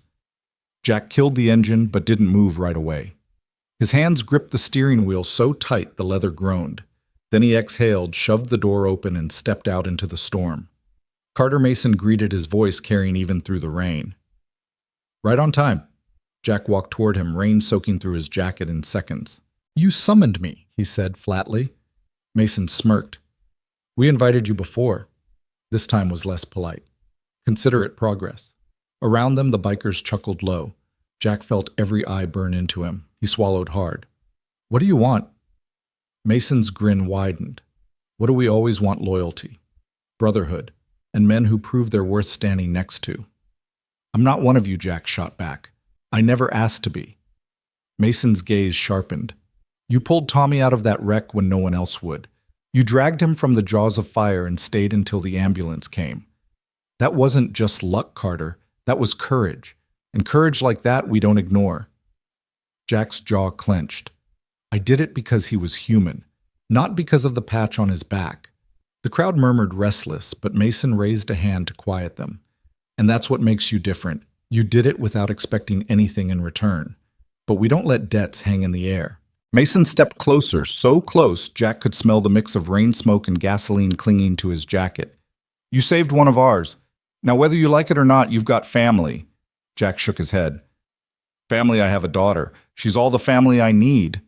The murmur turned into growls, the crowd shifting. One man spat in the mud. Another cracked his knuckles. Mason, though, only tilted his head, studying Jack like a puzzle piece that didn't quite fit. You think you can just walk away? Mason asked quietly. That by saying no, you close the door. He leaned in, voice dropping to a whisper only Jack could hear. The thing about family is, it follows you, it protects you, it tests you. Jack stiffened. And if I don't pass your test, Mason's smile turned cold. Then you'll wish you had. The bikers erupted with laughter, but it wasn't friendly. It was sharp, jagged, meant to slice at his resolve. Jack took a step back, rain plastering his hair to his forehead. I'm not afraid of you. Mason chuckled low. You should be. But fear isn't what binds us. Fear breaks. Brotherhood holds. He snapped his fingers and two men stepped forward from the shadows. Between them, they dragged a battered duffel bag. With a grunt, they dropped it at Jack's feet. It landed with a wet thud, mud splattering across his boots. Open it, Mason ordered. Jack hesitated, then crouched down. The zipper rasped, and inside he saw stacks of cash, more money than he'd seen in years. His stomach turned. What is this? Mason spread his arms. A gift, a gesture. Call it appreciation. Jack slammed the bag shut. I don't want your money. The laughter stopped. The silence that followed was deafening, broken only by the hiss of the rain. Mason's expression darkened. You think this is about choice? He asked softly. You already made your choice when you pulled Tommy from that wreck. You're tied to us now. The money. That's not payment. That's a symbol. You take it, you're in. You refuse. He trailed off, but the weight of the unspoken threat pressed harder than the storm itself. Jack stood, fists clenched. I don't need your money, and I sure as hell don't need your brotherhood. Mason studied him for a long moment, then slowly smiled. Good. I was hoping you'd say that, because now we'll see what you're really made of. He snapped his fingers again. The circle of bikers closed in around Jack Boots, crunching in the mud engines, revving in the distance like a war drum. Jack's pulse hammered in his ears, but he stood his ground. He thought of Emily's face, her laughter, her crayons scattered across the table. He thought of why he fought in the first place, not for money, not for power, but for love. Mason leaned close, his words slicing through the rain. You don't walk away from us, Carter. You either stand with us, or you're crushed under us. The bikers closed the circle tighter, and Jack knew this night wasn't just a meeting. It was the beginning of something far more dangerous. They closed the circle until Jack could feel the heat of their bodies and the gasoline breath of their engines. Rain stitched the dark and silver lines beating on leather running down Jack Mercer's neck beneath his collar. He kept his feet planted in the sucking mud and set his jaw the way he had the day Emily was born, like a hinge that wouldn't give. Mason stood 3 feet away, the bonfire casting his grin in orange and shadow. Last chance, he said over the hiss and drum of the weather. Put on the vest or learn how fast a small life burns. The men laughed low, the sound of a bar door slamming behind a bad idea. A chain slid through one man's fist with the whisper of a threat that didn't need explaining.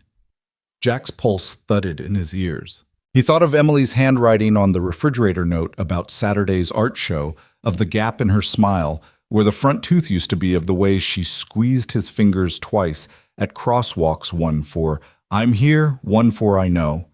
He took one breath, then another. I'm not wearing your colors, he said, voice level. And you don't touch my family. A new sound cut through the rain, a single engine coming in hot, but not loud. The circle twitched. Heads turned. The bike slid into the clearing like a punctuation mark, black and patient. The rider kicked down a boot, killed the engine, and pulled off his helmet slow. Even in the storm, the scar along his hairline looked like a thread from some old bad story. Reed Lawson Hawk took in the tableau with washed-out blue eyes that missed nothing. He didn't raise his voice. He didn't have to. Hold. The circle obeyed. Mason's grin soured. You're late. Hawk's gaze flicked once to him, then back to Jack. I'm right on time. Mason took a step forward, jaw cocked. We were finishing business. Looked like you were about to start a mistake, Hawk said, calm as a closed door.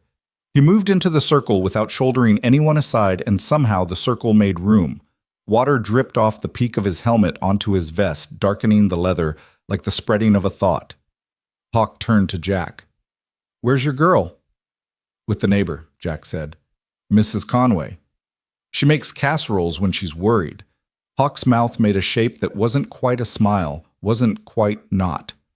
Smart woman. He looked past Jack at Mason. You think I called this man out here to beat him into a jacket? Mason's laugh had brick in it. He thinks he can stand outside and stay clean. Time he learned how the road works.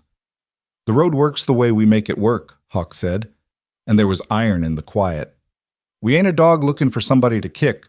A couple of the men shifted, not quite sure whether to look at the fire or the ground or their boots. Mason spread his hands magnanimous like a bad saint. Then you tell him. Because I did, and all I got was Sunday school answers. Hawk didn't look away from Jack. Ride! Jack's heart knocked once against his ribs like a hand on a locked door. Where? Someplace you'll understand more than this, Hawk said, tipping his chin toward the fire and the ring and the rain. You want to know what this is? He pointed at the duffel Mason had made him open, the cash glowering inside like a dare. It ain't that, Mason scoffed. What is it then, Lawson's story? Time. Proof, Hawk said. Get the hell off my clearing. The order wasn't barked. It was laid down like a plank. And still the men moved boots, scuffing shoulders, turning engines, coughing to life in surrender. Mason lingered a breath too long, his smile thin as a blade. This gonna be on you, he said to Hawk. When the bill comes due. It's already due, Hawk said without heat. You just didn't read the fine print. He swung a leg over the bike. Mercer behind me. Jack looked at the fire once more, at the vest heavy with rain, and threat lying like a dead thing in the mud. He left it where it was swung onto the Harley and grabbed the bar behind the seat. The engine vibrated into his bones, and then they were out of the clearing, the last of the circle's glow disappearing in the mirrors, the rain turning from needles to a fine mist as they ate up blacktop. They didn't ride fast. They rode in a steady thinking lope like a man telling a story to himself. Jack's breath found a rhythm with the engine. Pine and wet dirt and diesel and the faint tang of river water braided the air. Town unrolled shuttered storefronts, the laundromat blinking open like a tired promise, the diner with 3 cars out front and a waitress looking out between refills. Hawk turned left without signaling, then right into the lot of the Sunshine Market. The grocery that did a brisk trade in cigarettes, milk, and lottery dreams at 9 at night. Headlights. 2 men in rain-slick hoodies had a 60-year-old cashier pinned to the curb with words like knives. "You scraped our F car," one hissed. "Look at it. You blind." "You're paying for that." The cashier, Mrs. Hadley, who slipped Emily extra lollipops when Jack wasn't looking, held both palms up. "I didn't touch your car, gentlemen. I'd be happy to look at the footage. My Hawk didn't enter the scene like a savior." He parked, shut his engine off, and let the silence of his presence arrive before the sound of his boots did. Jack climbed off with the slow burn of adrenaline making his hands steady. The first man clocked Hawk's vest, then Jack's flannel, then the night itself recalculated.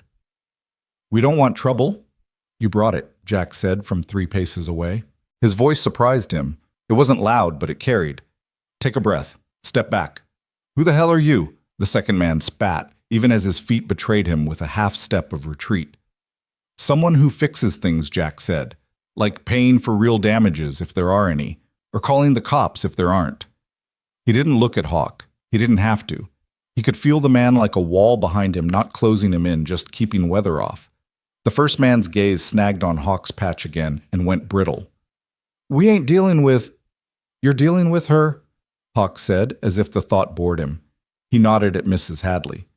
"And with him because he's the one talking about receipts instead of blood." He jerked his chin toward Jack's truck. "You got a flashlight in there, Mercer?" Jack tossed him one from the bed.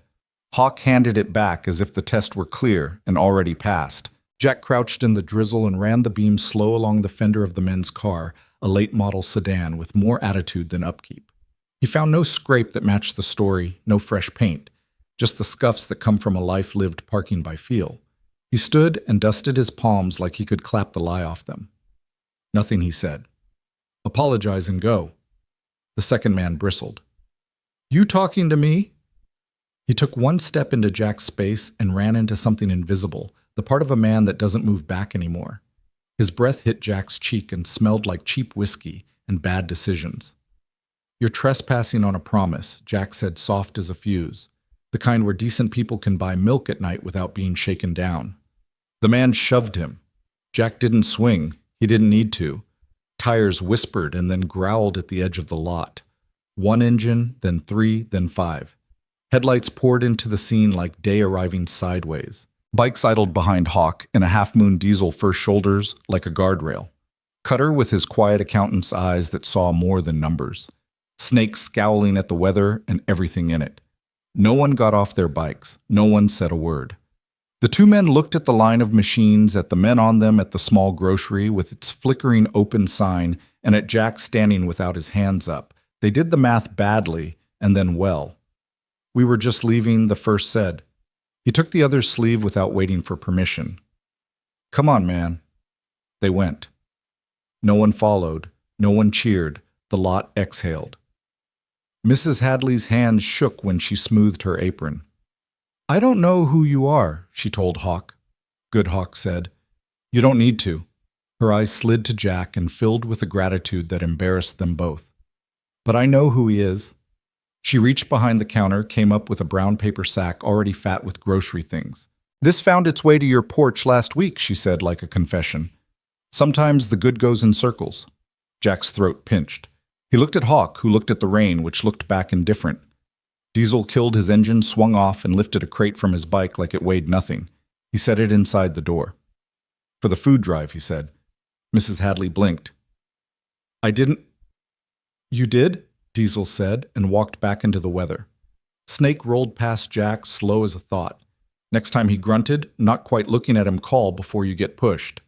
Jack touched the pocket where the small radio waited at home in a drawer. Didn't need to. Snake made a noise that might have been approval if you tilted your head and listened for it. Hawk turned to Jack. Rain softened to a fine, almost pleasant wet. The lot hummed with the low animal purr of idling Harleys and the fluorescent buzz of a sign that meant we keep this place lit. This is the circle, Hawk said like a simple answer to a long exam. Not the patch. Not the bonfire. This. Showing up because it matters.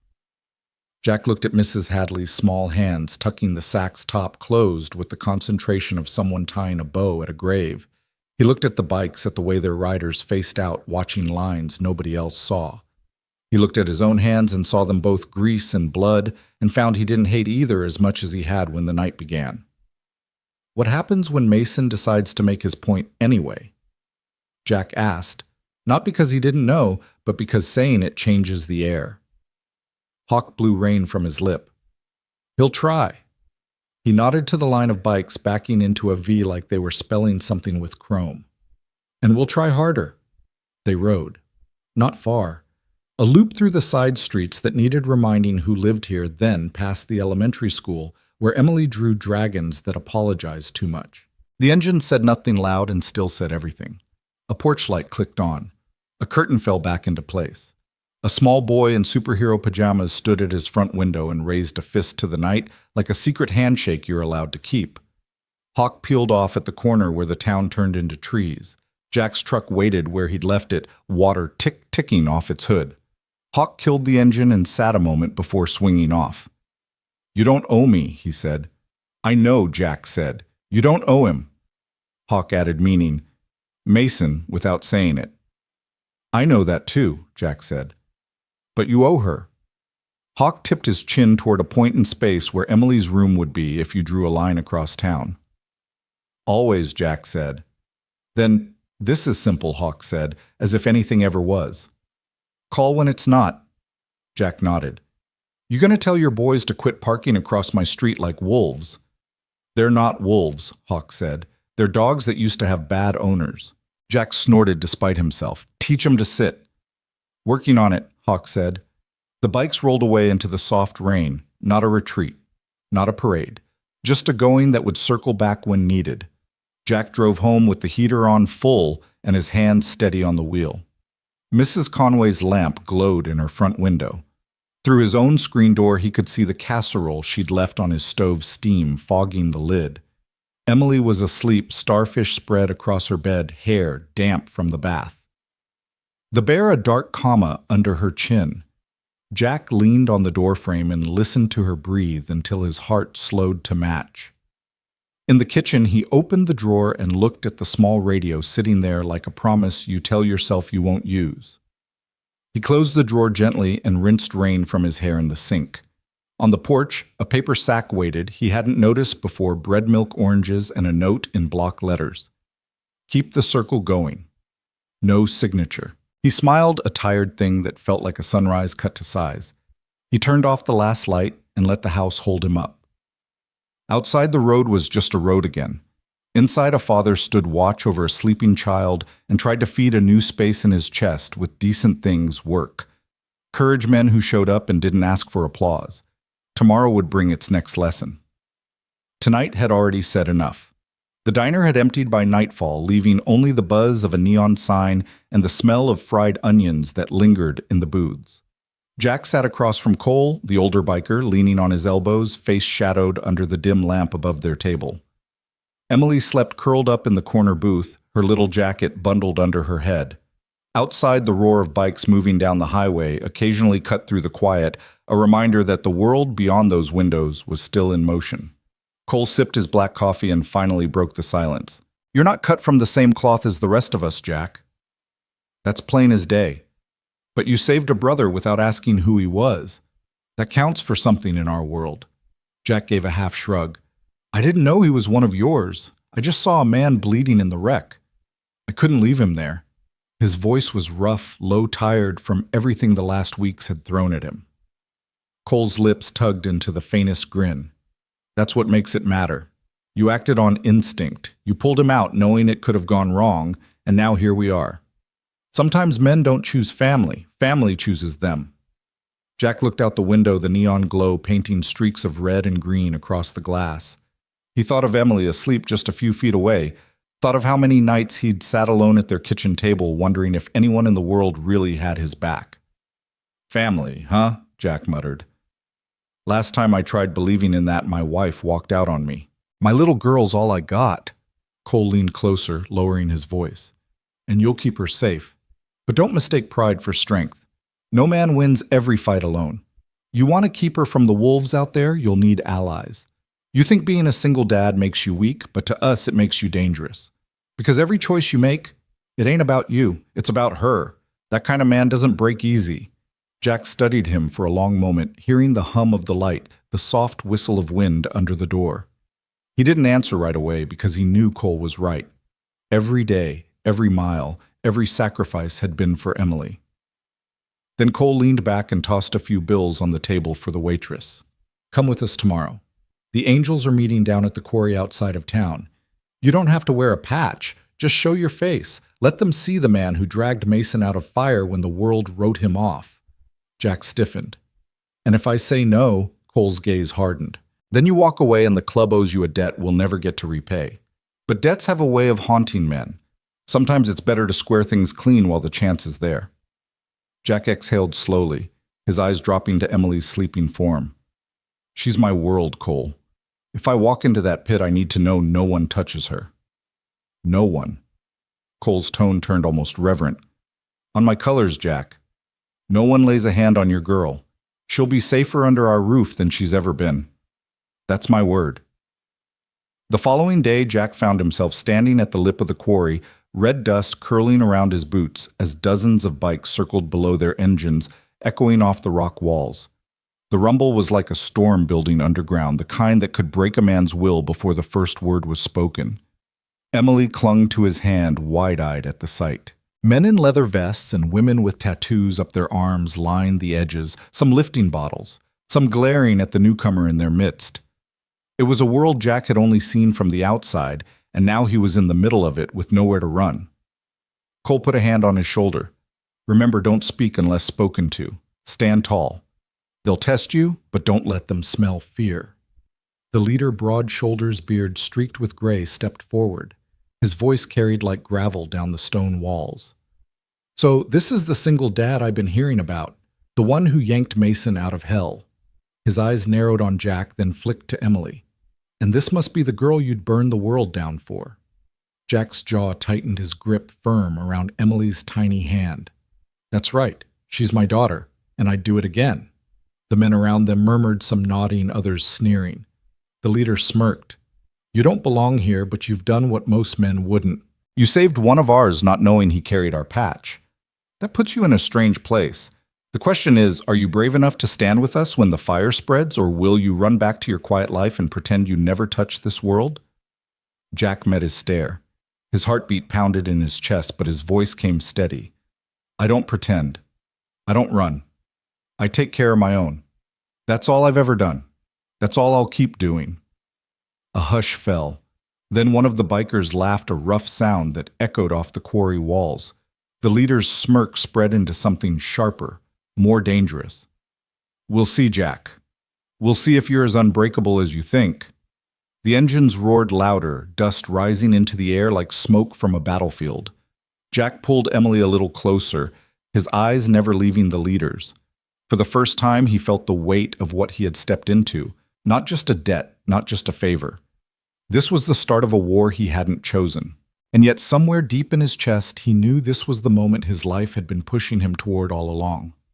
The quarry was alive with the thunder of engines, the kind of sound that didn't just rattle the air, but shook straight through bone. Emily pressed against Jack's side, her small hand clutching his jacket sleeve so tight it cut off the blood in his arm. Jack stood in the dust, every nerve on fire, refusing to flinch beneath the gaze of 100 men who lived by a code as unforgiving as the desert itself. The leader, a man they called Hawk, circled slowly, boots crunching gravel. His presence commanded the crowd like a storm on the horizon, inevitable, unstoppable. Hawk's eyes stayed fixed on Jack. A single dad raising a girl on his own, he said, voice low but carrying. Most men fold under that weight. But you pulled Mason from a wreck and didn't think twice. Tell me, was it courage or stupidity? Jack's jaw worked, but his words came steady. Doesn't matter. A man was dying. I couldn't walk away. That answer stirred something in the crowd, murmurs, nods, even a few shouts. Hawk's lips tugged into a crooked grin. Straight talk. I like that. But words don't weigh as much as action. He snapped his fingers. Two bikers rolled forward with an old stripped-down motorcycle, its frame blackened from some past fire, handlebars bent like broken arms. They pushed it into the circle and let it clatter down the echo, bouncing off the quarry walls. You want our respect? You ride this heap down the incline across the pit and back up the other side. If you make it without eating gravel, you and your little girl walk out of here with protection. If not, Hawk's eyes flicked to Emily, then back to Jack. Well, the road doesn't forgive mistakes. Jack felt his pulse hammering in his temples. He glanced at the wreck of a bike, then at Emily. Her face was pale, but her eyes burned with something fierce. Daddy, she whispered, her voice trembling. You don't have to. He crouched to meet her eyes, brushing dust from her cheek with his thumb. Baby, sometimes you don't get to choose the fight. Sometimes the fight chooses you. I'll come back to you. You hear me? She nodded, but her lip quivered. Jack kissed her forehead, then stood tall. I'll ride. The quarry erupted, some cheering, others jeering. Cole's voice cut through the noise. Jack, think it through. Those brakes are shot. The frame's warped. One wrong move. But Jack was already straddling the machine, gripping the warped handlebars like a man taking hold of fate itself. He didn't know much about bikes, not compared to the men who lived in the saddle, but he knew about balance, about keeping his head steady when the world was spinning out of control. Hawk raised his hand and the roar of the crowd fell to silence. Let's see what the single dad is made of. The bike coughed to life under Jack's boot, rattling like it might die before it moved an inch. He aimed it toward the slope, heart in his throat. The incline was steep, loose gravel, and dust threatening to swallow the tires whole. Jack gritted his teeth and gunned the throttle. The machine lurched forward, bouncing and skidding as it barreled down. The quarry floor rose to meet him in a storm of dust. His hands burned from gripping the bent bars, his body swayed with every jerk and slide. Voices shouted above, echoing, but Jack's world narrowed to the bike beneath him and the promise he'd made his daughter. He hit the pit floor hard, the jolt rattling his spine, but he held on. The bike fishtailed, almost throwing him, but Jack shifted his weight, grinding the machine forward, inch by inch across the dusty basin. The incline on the far side loomed like a wall. Jack could feel the bike's weakness, the engine sputtering, the frame fighting him with every turn. He leaned low, coaxing every ounce of strength from the battered machine, whispering through gritted teeth. Come on, just a little more, just one more push. Emily's scream carried across the quarry. Daddy Jack jammed the throttle and felt the bike surge, clawing its way up the incline. Tires spat gravel like gunfire. For one terrifying second, the machine lost grip and slid backward. The crowd roared, some in laughter, others in awe. Jack's teeth bared muscles, screaming as he forced the wreck forward. The front wheel crested the lip, then the back. He shot onto level ground, the bike coughing one last time before dying beneath him. Jack staggered off, chest heaving, sweat mixing with dust on his face. For a moment, silence hung. Then the quarry erupted. Some shouted his name, others beat fists against leather, and Emily broke free from Cole's hand to throw herself into her father's arms. Jack caught her, lifting her against his chest, his body trembling from adrenaline and relief. Hawk's grin spread wide, wolfish but approving. Well, I'll be damned. The single dad made it. He raised his hand and the noise cut like a blade. From this day on, Jack and his girl walk under our shadow. Nobody touches them without answering to me. That's the law. The angels roared, their approval engines firing to punctuate the vow. Cole clapped Jack's shoulder hard enough to nearly drop him. Told you, brother, you've got iron in you. Jack met Hawk's eyes across the pit. He saw danger there, but respect too. Maybe even something like kinship. He whispered to Emily, holding her close. It's over, baby. We're safe now. But in the pit of his stomach, Jack knew this wasn't the end. It was only the beginning. Your thoughts will help us create meaningful stories. And if you want to hear more powerful healing stories like this, don't forget to subscribe to the channel. Click the bell icon so you don't miss any new episodes. And most importantly, share this video with people who need a little hope today. Thank you so much for your time. We hear you. We listen to you. And we are honored to tell these stories for you.